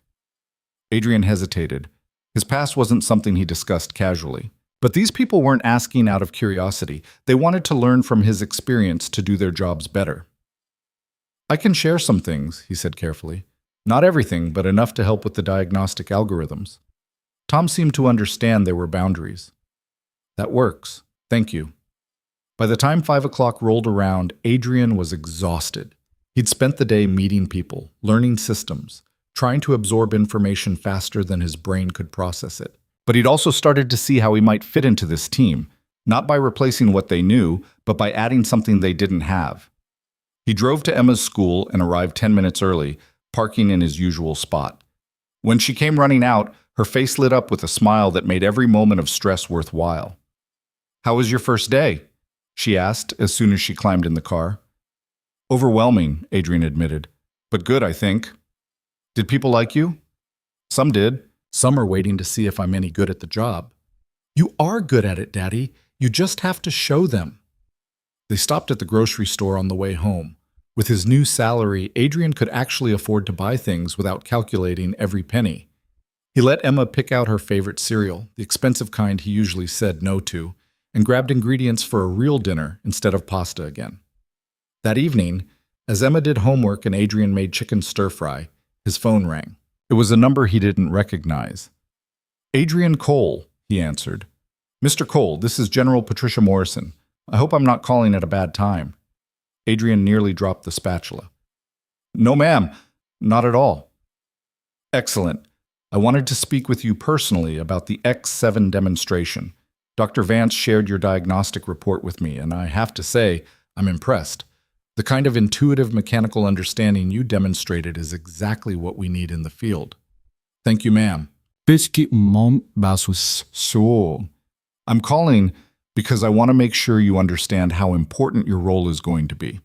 These aircraft will operate in challenging environments, often far from ideal maintenance conditions. Having someone on the Sterling team who understands field reality is crucial." "I understand." "Good. I also wanted to warn you that not everyone at Sterling is going to appreciate your approach. Some will see you as a threat to the established way of doing things. Don't let that discourage you. The military values results, Mr. Cole, not credentials." After they hung up, Adrien stood in his kitchen feeling slightly stunned. A 2-star general had just called to encourage him personally. The weight of responsibility settled heavier on his shoulders. "Daddy, the timer is beeping," Emma called. He turned off the stove and served dinner, listening to Emma talk about her day while his mind raced through everything that had happened. Tomorrow, he'd lead his first official team meeting. Tomorrow, he'd have to prove that Evelyn's faith in him wasn't misplaced. That night, after Emma was asleep, Adrien sat at his small desk and began writing out his diagnostic process for Dr. Vance's report. It was harder than he expected to put intuition into words, to explain how he knew where to look when all the data said to look somewhere else. He worked until nearly midnight, filling pages with technical details and decision points. When he finally finished a rough draft, he leaned back and stared at what he'd written. It read like the work of someone who knew what he was doing, someone with authority and expertise. Maybe Marcus was right. Maybe results would speak louder than degrees. The next morning came faster than Adrien wanted. He was at Sterling Aviation by 7:30, an hour before the team meeting, wanting time to prepare. His office felt different today, less foreign, more like a space he might actually belong in. At 8 o'clock sharp, Marcus, Sarah, and Tom filed into the small conference room attached to his office. They took seats around the table, their expressions expectant. Adrien stood at the head of the table, acutely aware that this was his first real test as a leader. "Thanks for being here. I know my appointment was unexpected, and I appreciate you giving me a chance to prove myself." "We're ready to work," Sarah said. "Just tell us what you need." "First, I need to understand how you currently approach diagnostics. Walk me through your standard process when something goes wrong." For the next 30 minutes, they described their methodology. Computer diagnostics first, systematic component testing, data analysis, elimination of variables. It was thorough and logical, exactly what Adrien would have expected from engineers with their training. "That's solid," Adrien said when they finished. "But it's also slow. In field conditions, you don't always have time for systematic analysis. Sometimes you need to make an educated guess based on experience and instinct." "How do you teach instinct?" Tom asked. "You don't. But you can teach pattern recognition. You can learn to see how machines actually fail instead of how they theoretically should fail." Adrien pulled up a schematic of the X7 on the conference room screen. "Let me show you what I mean." He walked them through the fuel system diagnosis, explaining not just what he did but why, the subtle visual cues, the logic of where contamination would accumulate, the understanding of how metal particles behave under magnetic influence and pressure. Marcus was taking notes. Sarah kept asking questions, diving deeper into the physics. Tom was already thinking about how to code these patterns into his diagnostic software. They were engaged, interested, willing to learn. Adrien felt something loosen in his chest. This might actually work. "Our first priority," Adrien continued, "is to document every possible failure mode we can think of for the X7. Not just what the computer models predict, but what real-world conditions might cause. I'll share experiences from field operations. You'll add technical analysis. Together, we'll build a diagnostic database that covers both theoretical and practical failure scenarios." "When do we start?" Sarah asked. "Right now." They worked through the morning, brainstorming failure modes and documenting diagnostic approaches. Adrien shared stories from his past, helicopters failing in sandstorms, moisture contamination in tropical environments, stress fractures from hard landings. With each story, the engineers added technical analysis, creating a comprehensive picture of how things could go wrong and how to fix them. At 11:30, Robert Halloway appeared at the conference room door. "Adrien, could I borrow you for a moment?" Adrien excused himself and followed Robert into the hallway. The older man's expression was carefully neutral, but tension radiated from him. "I've been reviewing your diagnostic report for Dr. Vance," Robert said. "The one about the fuel contamination." "And?" "It's good work, thorough. But I noticed you reference field experience in several sections without providing specific details about where that experience came from. The details aren't relevant to the diagnostic process." "I disagree. If we're going to base our protocols on your methods, I need to verify the credibility of your experience." Robert crossed his arms. "Where exactly did you work before Sterling Aviation?" Adrien kept his voice level. "Various private sector operations in challenging environments. The specific companies and locations are confidential due to the nature of the work." "How convenient. Unverifiable experience that we're supposed to take on faith." "You can take it or leave it, Robert. But the X7 is running perfectly because of that experience, so I'd suggest taking it." Robert's eyes narrowed. "You're arrogant for someone with your background." "I'm confident in my skills. There's a difference." We'll see how long that confidence lasts when you're facing a problem you can't solve with intuition and luck. Is there a point to this conversation, or are you just trying to intimidate me? For a moment, Robert looked genuinely angry. Then he controlled it, smoothing his expression back to professional neutrality. Just a friendly warning. This industry is built on credentials and proven track records. You have neither. Evelyn might have given you this position, but you'll need more than one successful diagnosis to keep it. He walked away, leaving Adrien standing in the hallway with his heart pounding. The confrontation had been professional on the surface, but the underlying threat was clear. Robert was going to look for any opportunity to undermine him. Adrien took a breath and went back to the conference room. His team looked up as he entered. "Everything okay?" Marcus asked. "Fine. Robert just wanted to discuss the diagnostic report." Adrien sat down. "Where were we?" They worked through lunch, ordering sandwiches and eating while they continued building their failure mode database. By mid-afternoon, they documented 47 potential scenarios, each with diagnostic approaches and repair protocols. "This is more comprehensive than anything we've ever had," Tom said, looking at the growing document on his screen. "If I can integrate this into our software, it'll revolutionize our diagnostic process." "How soon can you have a prototype?" Adrien asked. 3 weeks? Maybe 4. "Make it 3.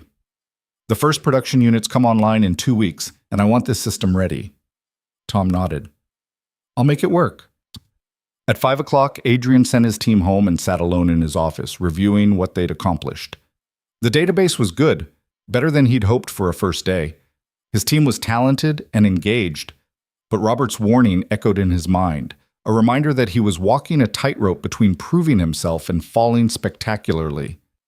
His phone buzzed with a text from Emma's after-school program. She was ready for pickup. Adrien grabbed his jacket and headed out, grateful for the reminder of what actually mattered. Whatever happened at Sterling Aviation, whatever challenges Robert threw at him, Emma would still be waiting at the end of each day with her serious eyes and absolute faith in him. He just had to make sure he didn't let her down. 2 weeks passed in a blur of technical meetings, diagnostic protocol development, and the careful dance of proving himself without appearing arrogant. Adrien fell into a rhythm, early mornings at the office, afternoons with his team, evenings with Emma. The apartment in Riverside felt smaller now, not because anything physical had changed, but because his world had expanded beyond its walls. On a Thursday morning, 3 days before the first production X7 was scheduled to come online, Adrien arrived at his office to find an urgent message from Evelyn. The subject line read simply, "Conference Room A, now." When he walked in, the room was already full. Evelyn sat at the head of the table, her expression grim. Dr. Vance was there via video conference, her face on the large screen dominating one wall. Robert Halloway sat to Evelyn's right, looking oddly satisfied. Marcus, Sarah, and Tom were clustered together on the far side, their faces worried. "Close the door," Evelyn said. Adrien did, then took a seat. "What's happened?" "We have a problem," Dr. Vance said from the screen. "A significant one. The military's test facility in Nevada has been running advanced stress simulations on the X7 prototype. Last night, during a high-altitude pressure test, they discovered a critical flaw in the rotor assembly design." Adrien felt his stomach drop. "What kind of flaw?" "Microfracturing in the composite materials under extreme stress conditions," Robert said, and there was something in his tone that made Adrien's skin prickle. The kind of flaw that wouldn't show up in normal flight conditions, but could cause catastrophic failure at high altitude or during combat maneuvers. "How bad is it?" Adrien asked. "Bad enough that General Morrison has halted all production pending a full diagnostic and redesign," Evelyn said. Her jaw was tight, the stress visible in the lines around her eyes. "We have 72 hours to identify the source of the problem and present a solution, or the military will terminate the contract and award it to Velocity Dynamics." 72 hours. 3 days to save a multi-billion-dollar contract. "What do we know about the fracturing pattern?" Adrien asked, his mind already shifting into diagnostic mode. Robert slid a tablet across the table. "Full technical readout from Nevada. The fractures appear in the composite laminate layers, specifically at stress concentration points where the rotor blade connects to the hub assembly. Our engineering team has been analyzing the data all night." Adrien scanned the readout, his eyes moving quickly over the technical specifications and stress analysis charts.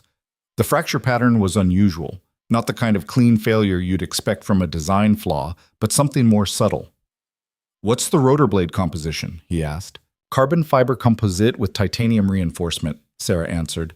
"Same material we've used successfully in 3 previous helicopter models." "But not under these specific stress conditions," Tom added. "The X-7 operates at higher altitudes and speeds than our previous designs. The stress loads are significantly different." Adrien kept reading, his finger tracing the fracture pattern on the tablet screen. Something about it nagged at him, a familiar echo from his past that he couldn't quite place. "Where was the composite material manufactured?" he asked. Robert frowned. "What does that have to do with anything? Just answer the question." "Apex Composites in Georgia. They're one of our primary suppliers, certified to military specifications. We've used them for years without issues." Adrien looked up. "When was the last quality inspection of their facility?" 6 months ago, Evelyn said. "Why?" "Because this fracture pattern doesn't look like a design flaw. It looks like a manufacturing contamination issue."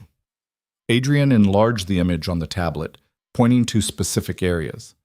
"See how the microfractures radiate from these specific points? That suggests foreign material in the composite layers, creating stress concentration points that shouldn't exist." "That's impossible," Robert said flatly. "Apex has the most rigorous quality control in the industry.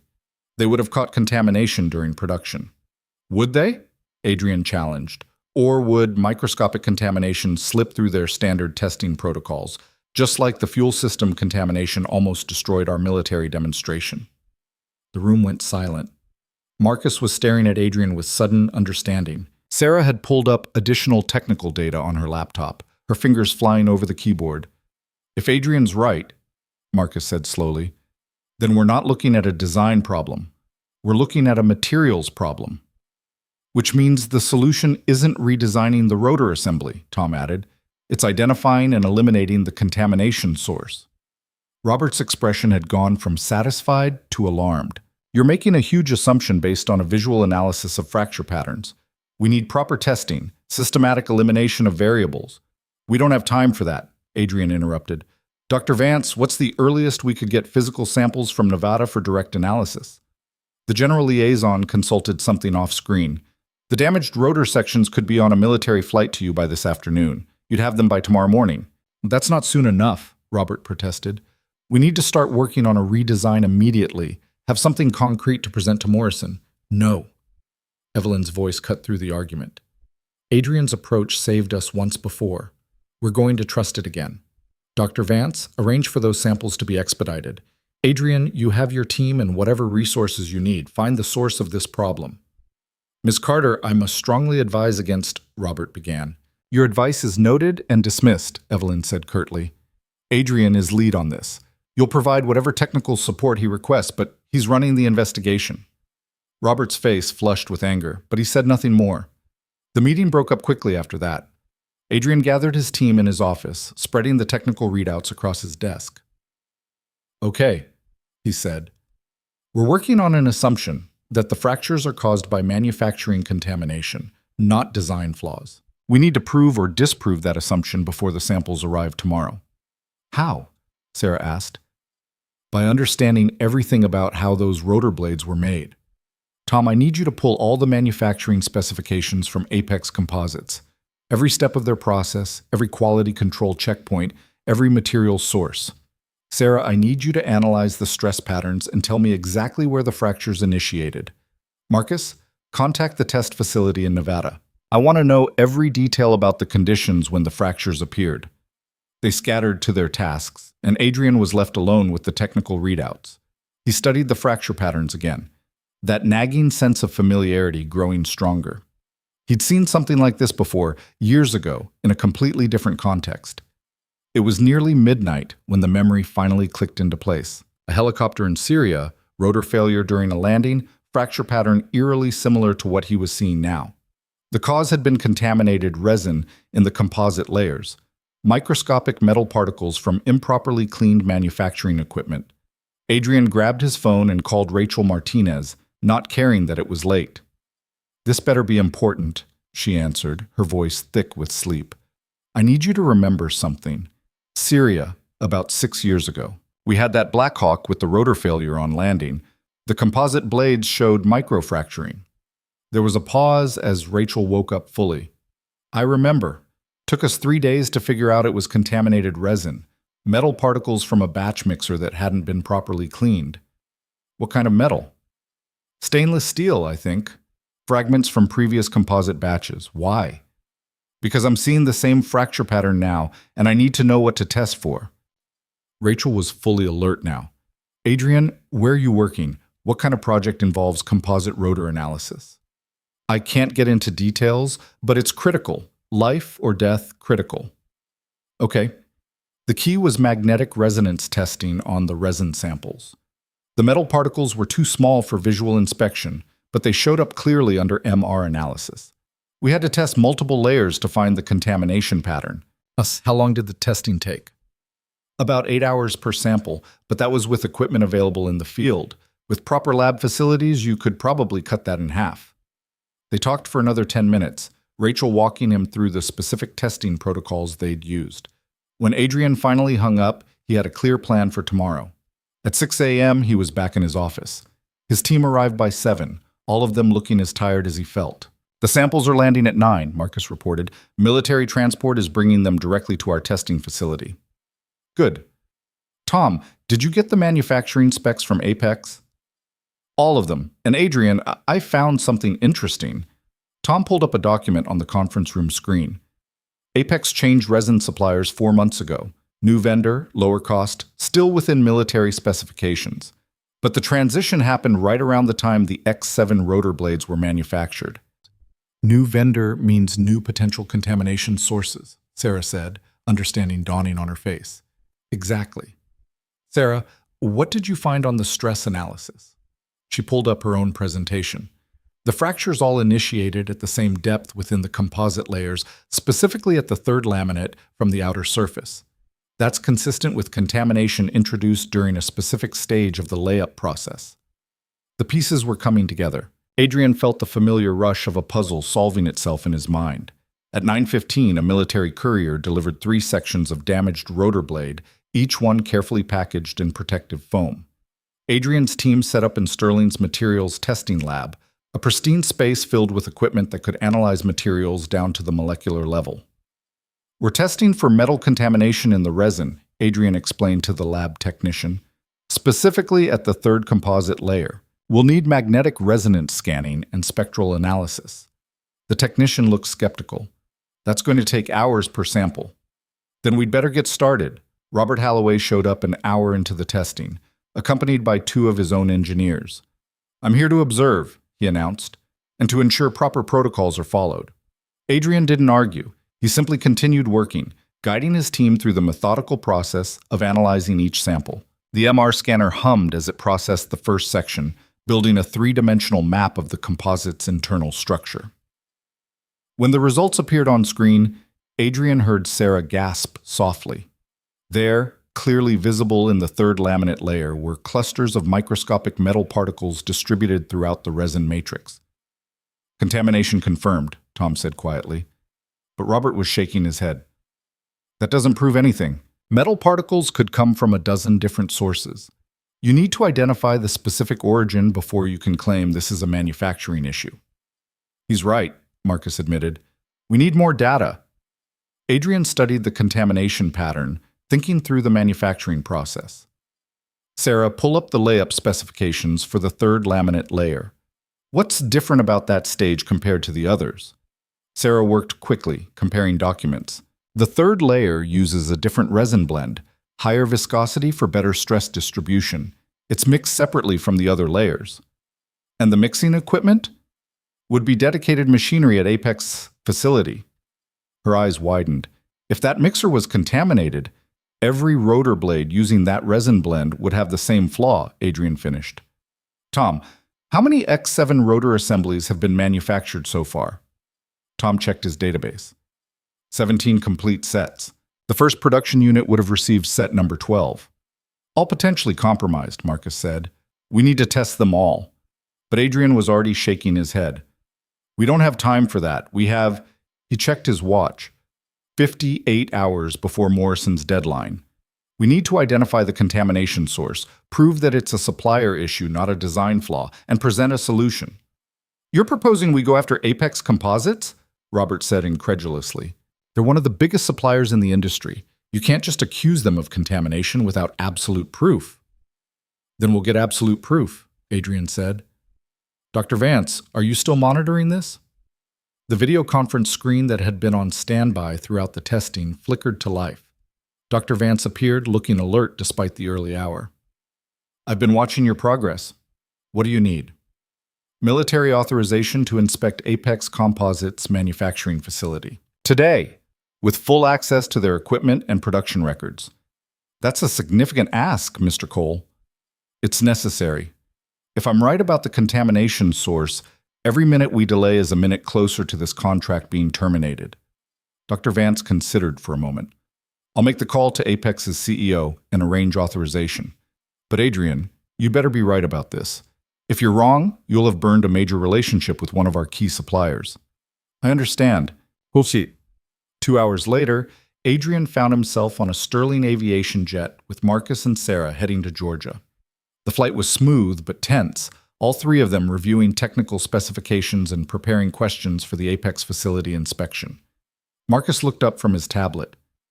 You know there's a good chance we won't find anything, right? We could be chasing a theory based on pattern recognition and gut instinct. I know, Adrien said. And if we're wrong, Robert Halloway is going to use this to destroy your credibility. I know that too. Sarah was quieter, her eyes thoughtful. Why are you so certain about this? The contamination theory makes sense, but we don't have definitive proof yet. Adrien was quiet for a moment, weighing how much to share.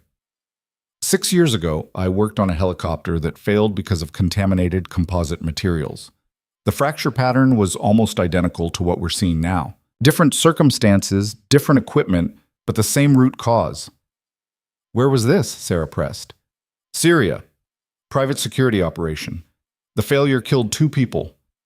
Adrien's voice was flat, emotionless, but his hands were tight on the armrests. We found the contamination source eventually, traced it back to a resin supplier who'd cut corners on quality control. But we found it too late to save those 2 pilots.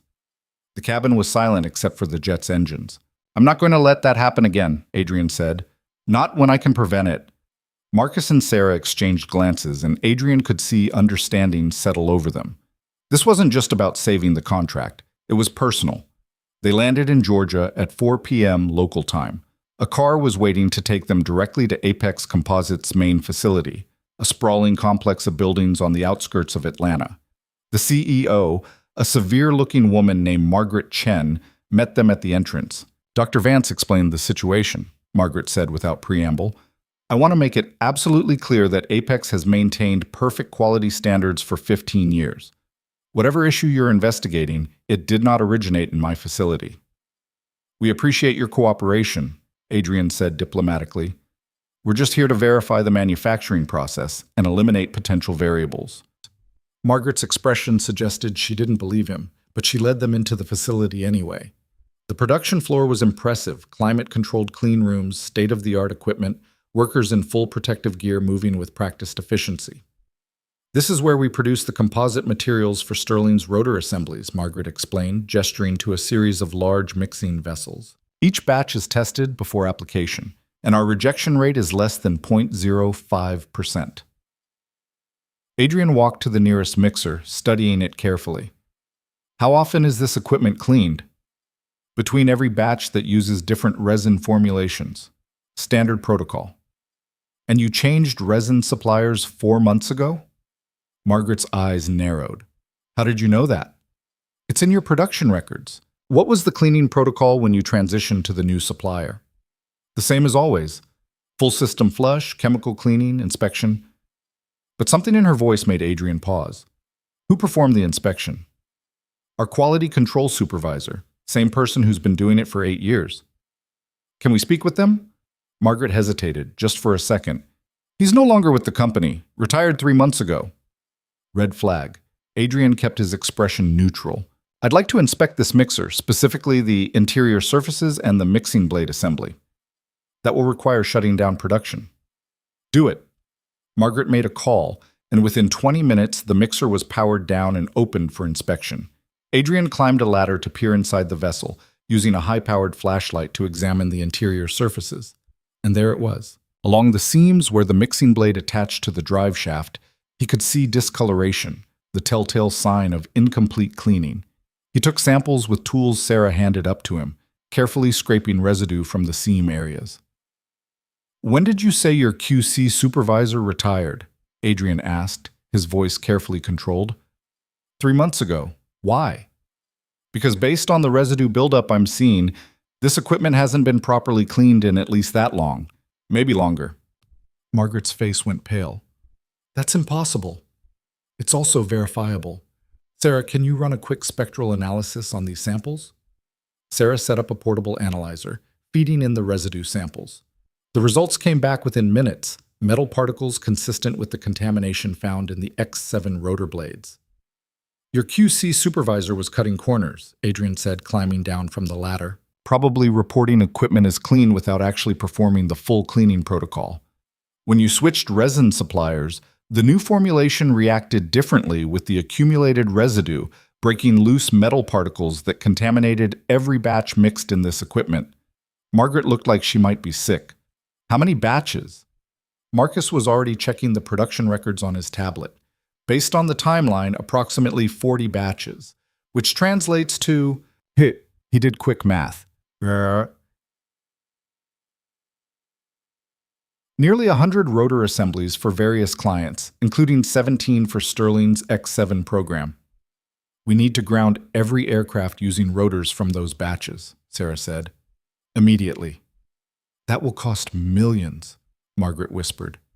"Maybe tens of millions. The lawsuits alone will be worse if one of those helicopters fails in flight and kills someone," Adrien said bluntly. "You have a contamination problem, Ms. Chen. You can address it now, or you can wait until there's a catastrophic failure and face criminal negligence charges." Margaret pulled herself together with visible effort. "What do you need from Apex?" "Full documentation of every affected batch, every client who received potentially contaminated materials, and a complete overhaul of your QC protocols. And you need to notify all affected clients within the next 24 hours. Sterling Aviation will be prioritized," Margaret said. "I'll have replacement rotor assemblies manufactured with properly cleaned equipment and delivered within a week." "Make it 3 days," Adrien said. "We have a military contract deadline." 3 days for 17 rotor assemblies? That's non-negotiable. "You contaminated our materials, Ms. Chen. Now you're going to fix it, on our timeline." They left Apex Composites 2 hours later with documented proof of the contamination source, a commitment for replacement materials, and Margaret Chen's promise of full cooperation with the military investigation. On the flight back to Sterling headquarters, Sarah turned to Adrien with something like awe on her face. "You just forced one of the biggest composite manufacturers in the country to completely overhaul their operations," she said. "I forced them to do what they should have been doing all along," Adrien corrected. "Quality control isn't optional." Marcus was grinning. "Robert Halloway is going to lose his mind when he hears about this. You just proved the X7 design is flawless. The problem was entirely on the supplier end." But Adrien wasn't thinking about Robert. He was thinking about the 2 pilots who died in Syria because contaminated composites had been caught too late. This time, he'd caught it in time. This time, no one would die because of a corner-cutting quality control supervisor. They landed at Sterling headquarters after midnight. Adrien drove straight home, exhausted but satisfied. When he quietly opened Emma's bedroom door to check on her, he found her awake, reading by flashlight under her covers. "Daddy, you're home." "I'm home. What are you doing awake?" "I was worried. You said you'd be back for dinner, but you weren't." Guilt stabbed through him. He'd been so focused on solving the problem that he'd forgotten to call and let her know he'd be late. "I'm sorry, sweetheart. There was an emergency at work, and I had to fly to Georgia to fix it." Emma set down her book. "Did you fix it?" "Yeah, I did." "Then it's okay. Mrs. Henderson says sometimes grown-ups have important work that can't wait." She paused. "But you'll be here tomorrow, right? For my spring concert?" The concert, Thursday night at 7 p.m. It was marked on his calendar in permanent marker, the most important event of Emma's week. I will absolutely be there, Adrien promised. Front row, just like always. Emma smiled and snuggled back under her covers. Good. I'm singing a solo, just 2 lines, but it's still a solo. Adrien kissed her forehead. I can't wait to hear it. The next morning, he arrived at Sterling to find Evelyn waiting in his office. She looked like she'd been up all night, but there was a fierce satisfaction in her expression. Dr. Vance briefed me on your findings in Georgia, she said without preamble. Brilliant work, Adrien. You just saved this contract and probably prevented a catastrophic failure somewhere down the line. It was a team effort, Adrien said, but Evelyn waved that away. Don't be modest. You made the intuitive leap that identified the problem. Your team executed your theory, but it started with you. She handed him a folder. This is the presentation we're giving to General Morrison tomorrow morning. Review it, add anything you think is necessary. You'll be presenting alongside me. Me? I'm not a presenter. I'm a mechanic. You're the director of Mechanical Systems Recovery, and you just recovered us from a disaster. Morrison wants to hear from you directly. Evelyn's expression softened slightly. You've earned this, Adrien. Don't shy away from it. After she left, Adrien opened the folder and reviewed the presentation.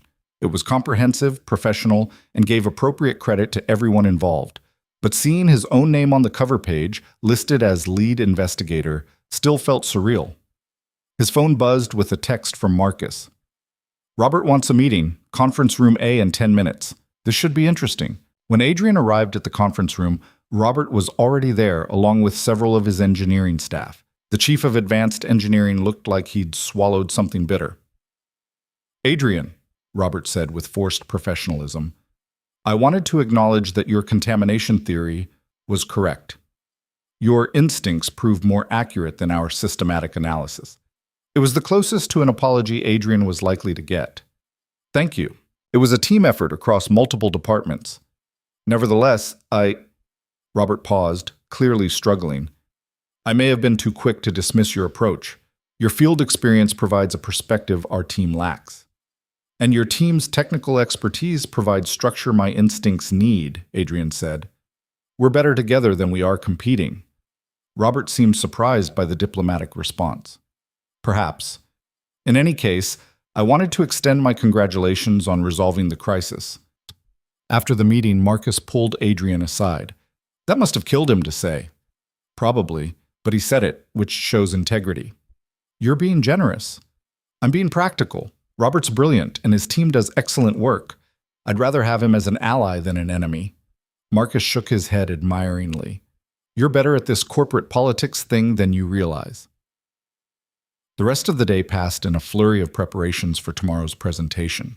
Adrien worked with his team to refine the technical details, ensuring every claim was documented and verifiable. By 5 p.m., he was satisfied they'd done everything possible. Okay, he told Marcus, Sarah, and Tom. We're as ready as we're going to be. Go home, get some sleep. Tomorrow, we show Morrison that Sterling Aviation can not only identify problems, but solve them. But he had somewhere more important to be first. At 6:30 p.m., Adrien walked into Riverside Elementary's auditorium and found a seat in the front row, just as he'd promised.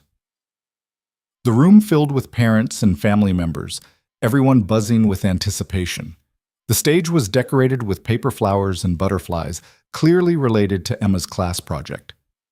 When the lights dimmed and the children filed onto stage in their matching blue shirts, Adrien spotted Emma immediately. She was in the second row, her face serious with concentration. When she saw him in the front row, her whole face lit up with a smile. The concert was exactly what you'd expect from 7-year-olds.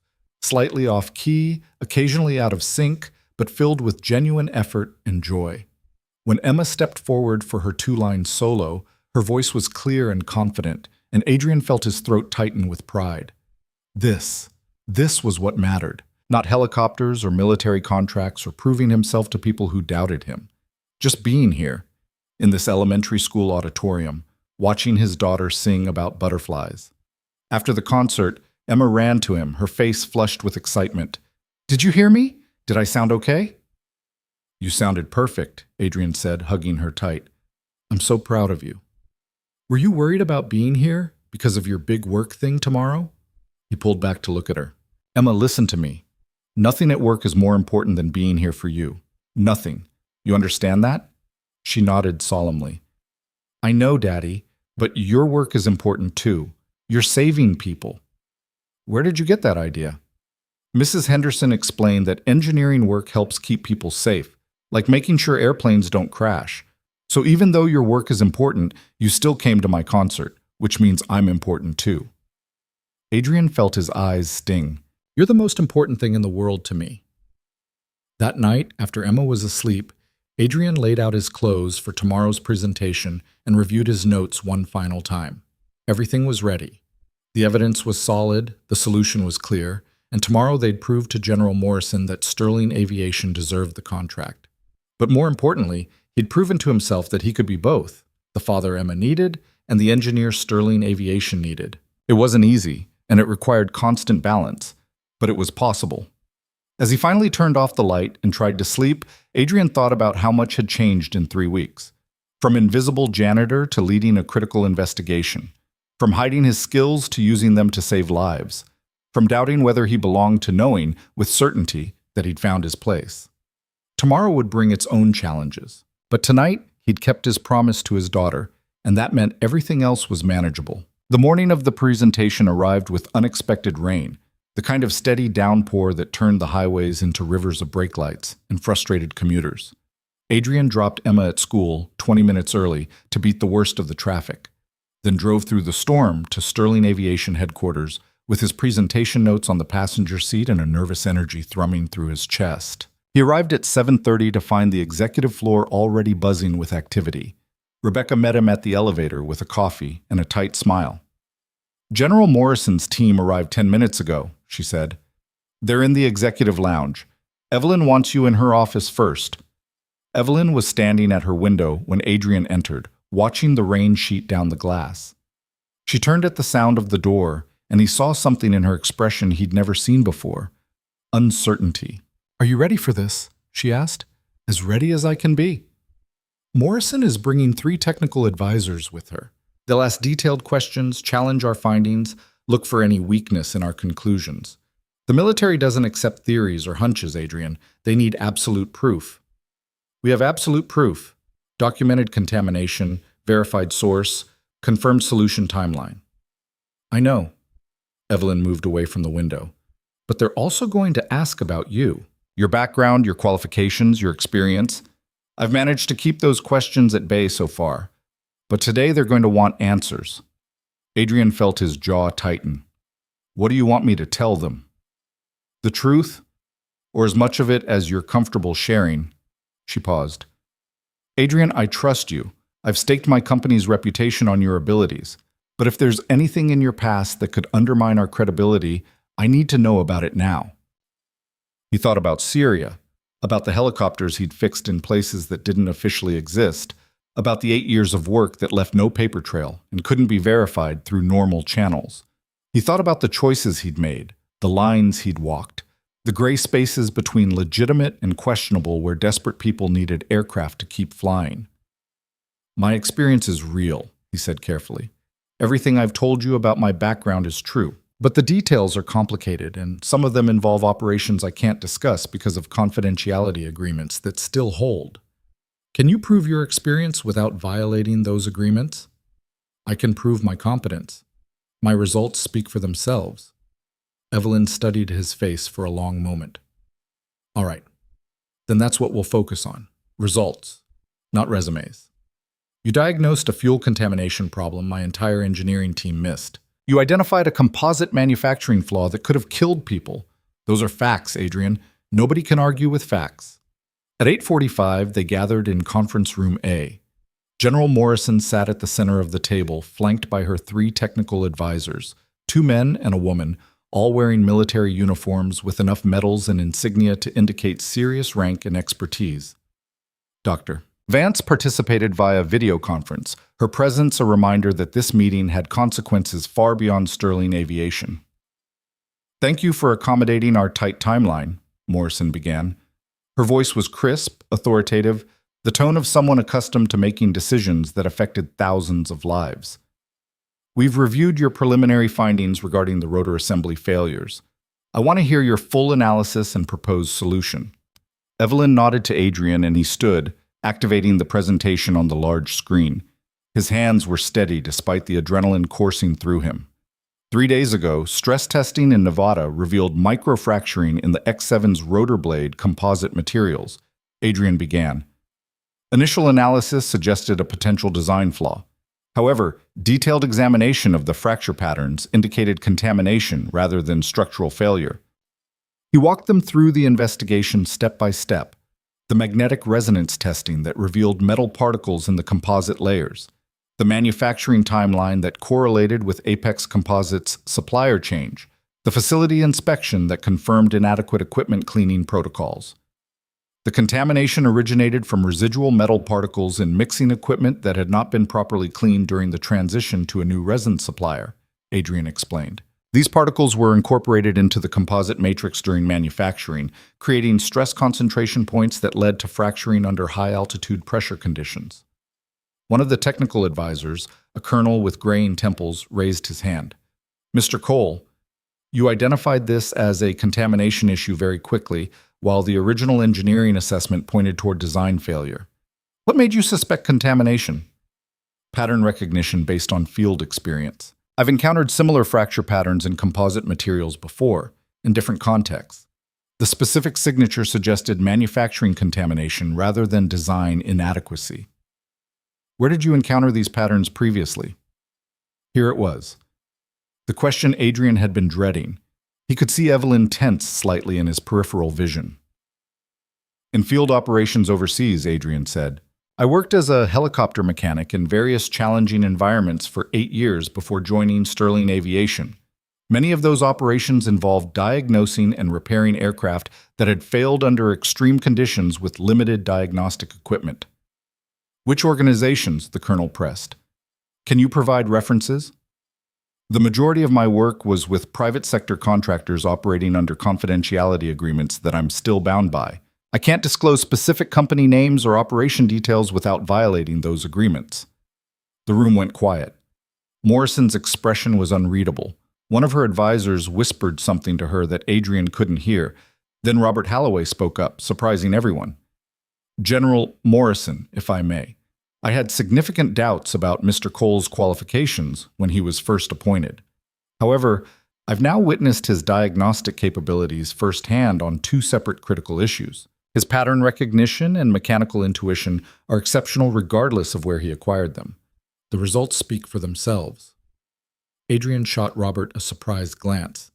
The older engineer's expression was neutral, professional, but there was something in his eyes that might have been respect. Morrison considered this, then leaned forward. "Mr. Cole, I appreciate the constraints of confidentiality agreements. However, I need to know if there's anything in your background that could compromise this project's security or integrity." "No, ma'am. My work was always legitimate, if unconventional. I maintained aircraft for organizations that operated in difficult environments. Nothing classified, nothing illegal, just challenging mechanical work under less than ideal conditions." "And you left that work to become a janitor at Sterling Aviation," the female advisor said. Not quite a question. "I left that work to be a present father to my 7-year-old daughter," Adrien corrected. "Field work required constant travel to dangerous locations. That wasn't compatible with single parenthood. I chose stability and regular hours over career advancement because my daughter needed me." Something shifted in Morrison's expression. "How old is your daughter?" 7, ma'am. I have a grandson that age, smart kid, asks a million questions." Morrison's tone softened slightly. "You made a sacrifice for your child. I respect that." The tension in the room eased fractionally. Morrison turned her attention back to the presentation. "Continue with your solution proposal." Adrien walked them through the remediation plan. Apex Composites would manufacture 17 replacement rotor assemblies using properly cleaned equipment and verified contamination-free materials. All existing assemblies from the affected production batches would be quarantined and destroyed. New quality control protocols would be implemented at Apex, including third-party verification of equipment cleaning procedures. Sterling Aviation would conduct independent testing of all replacement assemblies before installation. "Timeline?" Morrison asked. "Apex has committed to delivering all replacement assemblies within 72 hours. We'll complete testing and installation within a week of delivery. Total delay to the production schedule is 10 days. That's acceptable, Morrison said, but I want Sterling Aviation personnel on site at Apex during the replacement manufacturing. Eyes on every step of the process. Already arranged, Evelyn said. Marcus Webb, our senior propulsion engineer, is flying to Georgia this afternoon to supervise production personally. Morrison exchanged glances with her advisors, then nodded. All right. The military accepts your findings and solution proposal. The contract remains in effect, contingent on successful completion of the remediation plan and verification that all replacement assemblies are contamination-free. Relief flooded through Adrien, so intense it was almost dizzying. They'd done it. The contract was saved, but Morrison wasn't finished. Mr. Cole, I have one more question for you. The diagnostic approach you used, combining intuitive pattern recognition with systematic technical analysis, is unusual. Can it be taught to other engineers, or is it something that only works because of your specific experience? Adrien glanced at his team. Marcus, Sarah, and Tom were all watching him with expressions of interest and hope. It can be taught, Adrien said. I've been working with my team to document field failure modes and integrate them into our diagnostic protocols. The key is combining theoretical knowledge with practical understanding of how machines actually fail in real-world conditions. My team has been exceptional at learning to bridge that gap. I'd like to see that documentation, Morrison said. If Sterling's diagnostic approach can be systematized and taught, it has applications far beyond this contract. The military is always looking for better ways to identify and prevent equipment failures in the field. We'll provide everything we have, Evelyn said quickly, recognizing an opportunity when she heard one. The meeting concluded 20 minutes later with handshakes and commitments to ongoing communication. As Morrison's team filed out, the general paused next to Adrien. Off the record, she said quietly, I know what it's like to work in places that don't officially exist. I recognize the careful way you talk about your past. Whatever you did, wherever you did it, you clearly learned your craft well. Don't let anyone make you feel less qualified because you can't list those experiences on a resume. Thank you, ma'am. And Mr. Cole? Your daughter's lucky to have a father who prioritizes her well-being. Not enough people make that choice. She offered her hand. Good work today. After Morrison left, the Sterling team erupted in relieved celebration. People were hugging, congratulating each other, already planning how to celebrate once the replacement assemblies were verified and installed. Evelyn pulled Adrien aside. You saved this company, she said simply. Again, I don't know how to adequately thank you. The job is thanks enough. The opportunity to use my skills while being there for my daughter. That's more than I hoped for. It's less than you deserve. Evelyn's expression was thoughtful. Adrien, I've been thinking. The diagnostic methodology you're developing, Morrison's right that it has applications beyond the X7 contract. I want to expand your team, turn it into a dedicated rapid response division for the entire company. More resources, bigger budget, real authority to intervene when critical problems arise. That sounds like a significant expansion. It is, and it would require you to step into a larger leadership role. Are you comfortable with that? Adrien thought about Emma, about their routine, about the promises he'd made to always put her first. As long as my hours remain stable and I can still be there for my daughter, yes, I can handle expanded responsibilities. Then it's done. We'll formalize the new division structure next week. Evelyn smiled, genuine warmth breaking through her usual professional reserve. Thank you, Adrien, for everything. The rest of the day passed in a blur of debriefing meetings and documentation work. Marcus called from Georgia to report that Apex's replacement manufacturing was proceeding under his direct supervision. Sarah and Tom were already updating the diagnostic software with lessons learned from the contamination investigation. At 4:30, Adrien's phone rang. It was Emma's school. Mr. Cole, this is Principal Davis. Everything's fine, but I wanted to let you know that Emma mentioned in class today that her father works on helicopters for the military. Her teacher thought that sounded fascinating and wondered if you might be interested in coming in for Career Day next month. We have parents talk about their jobs, show the kids what different careers look like. Adrien felt a smile spread across his face. I'd be honored. What day? I'll send you the details. Emma was very proud when she told the class. She said you help keep people safe. After hanging up, Adrien sat at his desk and let that sink in. Emma was proud of him. Not ashamed of the months he'd spent as a janitor, not embarrassed by their small apartment or tight budget, just proud of her father for the work he did. He finished his documentation by 5:15 and headed home through rush hour traffic that felt lighter somehow, despite the continuing rain. When he picked Emma up from after-school care, she launched into an excited explanation of career day and how all her friends wanted to hear about helicopters. "Can you bring pictures?" she asked. Mrs. Henderson said visual aids help people learn. "I'll bring pictures and maybe even a model of the helicopter we're building." That would be so cool. Sophia's dad is an accountant and Marcus's mom is a dentist, but nobody else has a dad who builds helicopters. That evening, as they ate dinner together at their small kitchen table, spaghetti again, but with actual meatballs this time, made from scratch, Emma asked the question Adrien had been waiting for. "Daddy, are we going to move? Since your job is different now, do you want to move?" She considered it seriously. "Maybe, if the new place is nice. But only if I can stay at my school with Sophia and Mrs. Henderson. Then that's what we'll do. Look for a nicer place that's still in the Riverside Elementary District.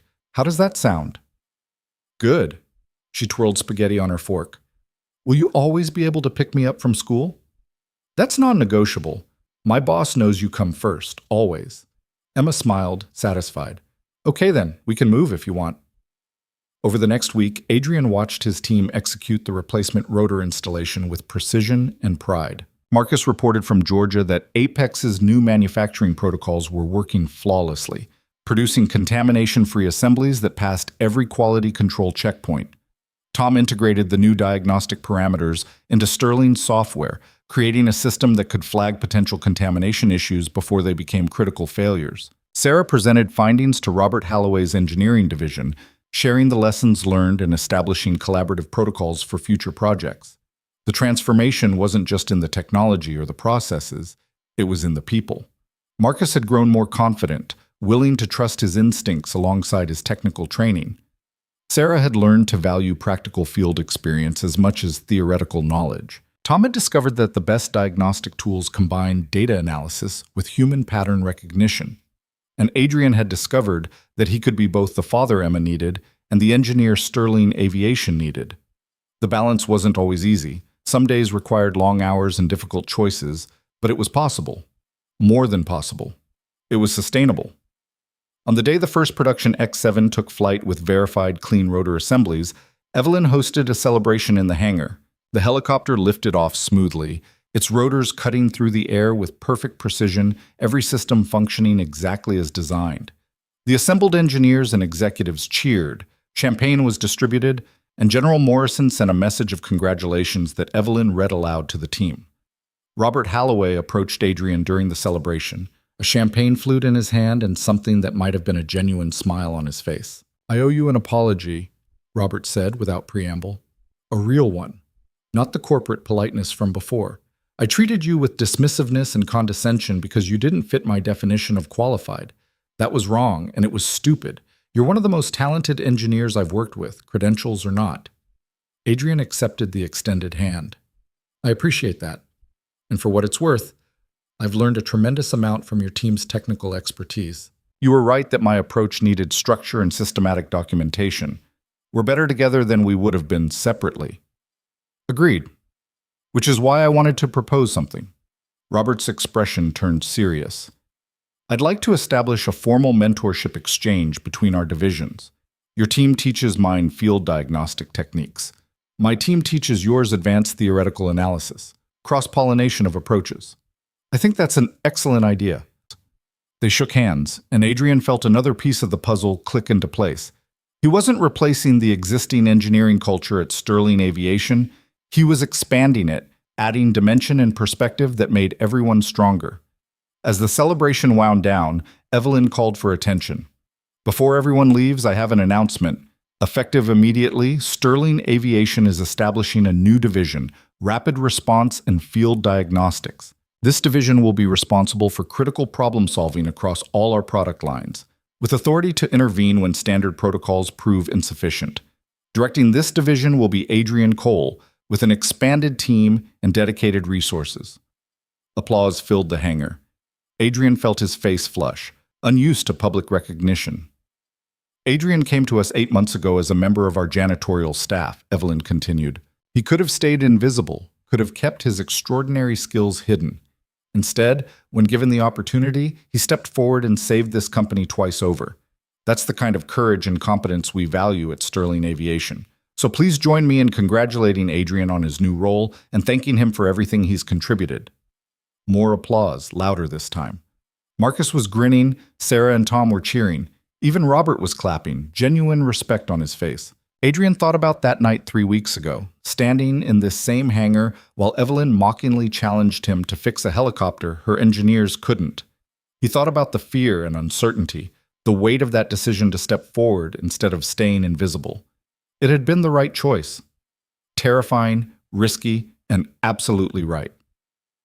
After the celebration, Adrien drove to Emma's school for the Career Day presentation he'd been planning all week. The second-grade classroom was decorated with drawings of various professions, and Emma's entire class sat in a circle on the carpet, eyes wide with excitement. "This is my daddy," Emma announced proudly. "He builds helicopters that keep people safe." Adrien spent 45 minutes showing them pictures of the X-7, explaining how helicopters fly, demonstrating with a model how the rotors work. The kids asked dozens of questions. How fast do they go? How high can they fly? Has he ever flown in one? What's the coolest helicopter he's ever seen? He answered patiently, watching Emma's face glow with pride every time he explained something.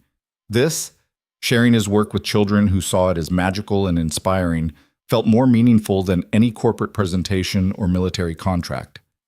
"Do you ever get scared?" one little boy asked. "When you're fixing helicopters?" "Sometimes," Adrien admitted, "but being scared is okay. It means you understand the importance of what you're doing. The key is not letting fear stop you from doing the right thing." Emma raised her hand.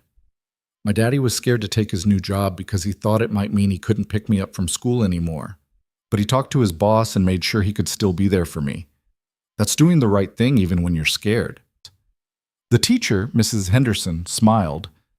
"That's an excellent example, Emma. Thank you for sharing." After the presentation, as parents and children were leaving, Mrs. Henderson stopped Adrien. "Emma talks about you all the time. She's very proud of you, but more than that, she feels secure, loved. That's the most important thing a parent can give a child." "I'm trying," Adrien said. You're succeeding." That evening, as Adrien and Emma walked home from school together, she slipped her small hand into his. "Daddy, I've been thinking about something," she said. "What's that?" "When you were a janitor, were you happy?" The question surprised him. "I was content. It was safe and stable, and I could be there for you. Why do you ask?" "Because now you seem different. Not like you're happier exactly, but like you're more you. Like you were hiding before, and now you're not hiding anymore." Adrien stopped walking and crouched down to her level. "You're right. I was hiding. Not because I was ashamed, but because I was scared. Scared of failing, scared of not being good enough, scared of losing time with you." "But you're not scared anymore?" "Oh, I'm still scared sometimes, but I'm not hiding. And you know what? Not hiding feels better than being safe." Emma considered this with her characteristic seriousness. "Good. I like you better when you're not hiding." 3 months later, Adrien and Emma moved into a new apartment, still in the Riverside Elementary District, but in a better building with more space and actual working appliances. Emma had her own bathroom, which she declared the best thing ever. Adrien had a home office where he could work on documentation in the evenings after she went to bed. The Rapid Response and Field Diagnostics Division had grown to 12 people, a mix of experienced engineers and younger talent who wanted to learn field diagnostic techniques. They'd successfully resolved 4 critical issues across Sterling's various product lines, earning a reputation within the company as the team you called when everything else had failed. Marcus had been promoted to deputy director of the division, Sarah had taken lead on all composite materials analysis, and Tom's diagnostic software had been licensed to 3 other aerospace companies, generating unexpected revenue for Sterling. Robert Halloway's engineering division and Adrien's team had established the mentorship exchange program, with engineers rotating between divisions to learn different approaches. The cross-pollination was working better than anyone expected, creating a culture where theoretical knowledge and practical experience were equally valued. And Adrien had found his rhythm. He arrived at work early, spent focused time with his team, made critical decisions when needed, and left precisely at 5 to pick Emma up from school. His evenings were devoted to homework help, dinner conversations, and bedtime stories. His weekends were for Emma, parks and libraries and grocery shopping, and all the mundane activities that made up a life. He was finally both things at once, the skilled engineer he'd always been, and the present father he'd chosen to become. On a Friday evening, 6 months after the X7 contract was secured, Evelyn invited Adrien to her office for an end-of-week meeting. When he arrived, she had champagne already poured. "We're celebrating," she announced. "What are we celebrating?" "General Morrison just called. Based on the X7's performance and our rapid response capabilities, the military is awarding Sterling Aviation a follow-on contract for advanced tactical helicopters, $20 billion program over 10 years, the largest contract in our company's history." Adrien sat down slowly. $20 billion.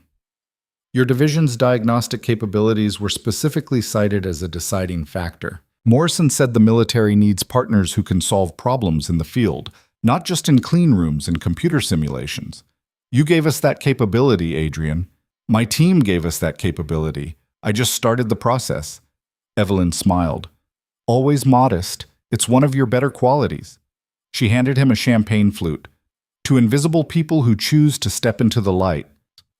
They clinked glasses, and Adrien thought about that night in the hangar, about the mocking challenge that had changed everything. He thought about the fear and the risk, about choosing to be seen instead of safe. "Can I ask you something?" Adrien said. "That night, when you challenged me to fix the helicopter, if I had refused, would you really have fired me?" Evelyn was quiet for a moment. "Honestly, I don't know. I was frustrated and desperate, and I made a threat I probably couldn't have enforced. But I'm grateful you didn't refuse because you showed me something important." "What's that?" "That the most valuable people in an organization aren't always the ones with the most credentials or the highest titles. Sometimes they're the ones who've been invisible, waiting for someone to recognize what they can do." She paused. "Thank you for stepping forward, Adrien, for taking the risk.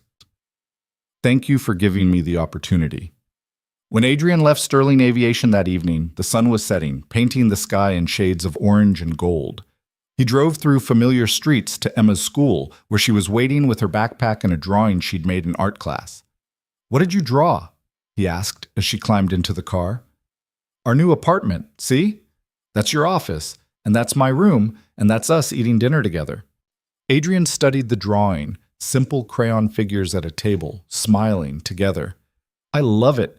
Can we hang it on the refrigerator?" "Obviously. That's where good art goes."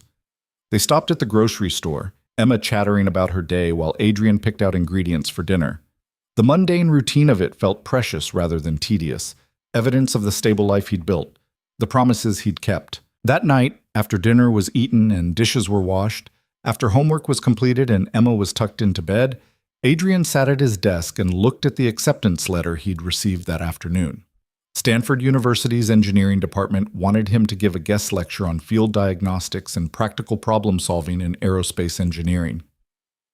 They were offering an honorarium that would cover Emma's summer camp fees and then some.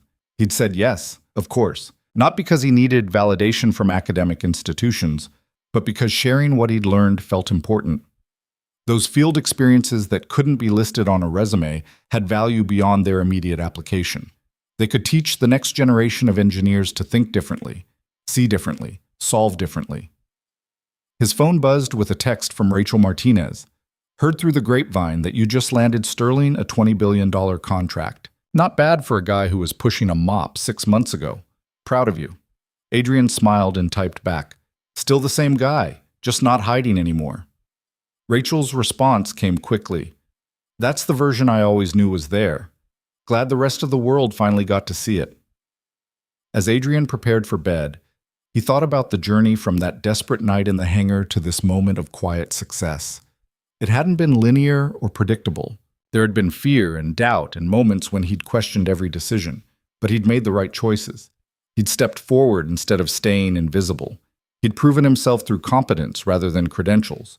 He'd built a team that valued diverse approaches to problem solving. He'd maintained the boundaries that kept Emma his priority while still using the skills that defined who he was. The man who'd once fixed helicopters in war zones and the father who attended second-grade concerts weren't different people. They were the same person, finally integrated instead of compartmentalized. Adrien turned off the light and lay in the darkness, listening to the quiet sounds of his daughter sleeping in the next room and the distant hum of traffic outside. Tomorrow would bring new challenges. There were always new problems to solve, new crises to avert, new moments that would test his skills and judgment. But tonight, everything was exactly where it should be. Emma was safe and happy. His work was meaningful and respected. The life he'd built through impossible choices and careful balance was sustainable and real. And if he had learned anything from the journey that began with a mocking challenge in a hangar late at night, it was this. The most important moments often arrive disguised as threats. The greatest opportunities often wear the mask of risk. And sometimes the bravest thing you can do is simply stop hiding and let the world see who you actually are. Adrien Cole had been invisible for 8 months, deliberately choosing obscurity over exposure. But when given the chance to step into the light, he'd taken it. And in doing so, he discovered something more valuable than any contract or position. The profound satisfaction of using his gifts fully while keeping the promises that mattered most. The janitor who'd fixed a broken helicopter and earned a kiss from a CEO had become the engineer who'd saved a company and proven that competence transcends credentials. But more importantly, he'd remained the father who showed up for school concerts and tucked his daughter into bed every night, the man who'd learned that being whole meant being both things at once. And that, Adrien thought as sleep finally claimed him, was worth more than all the billion-dollar contracts in the world.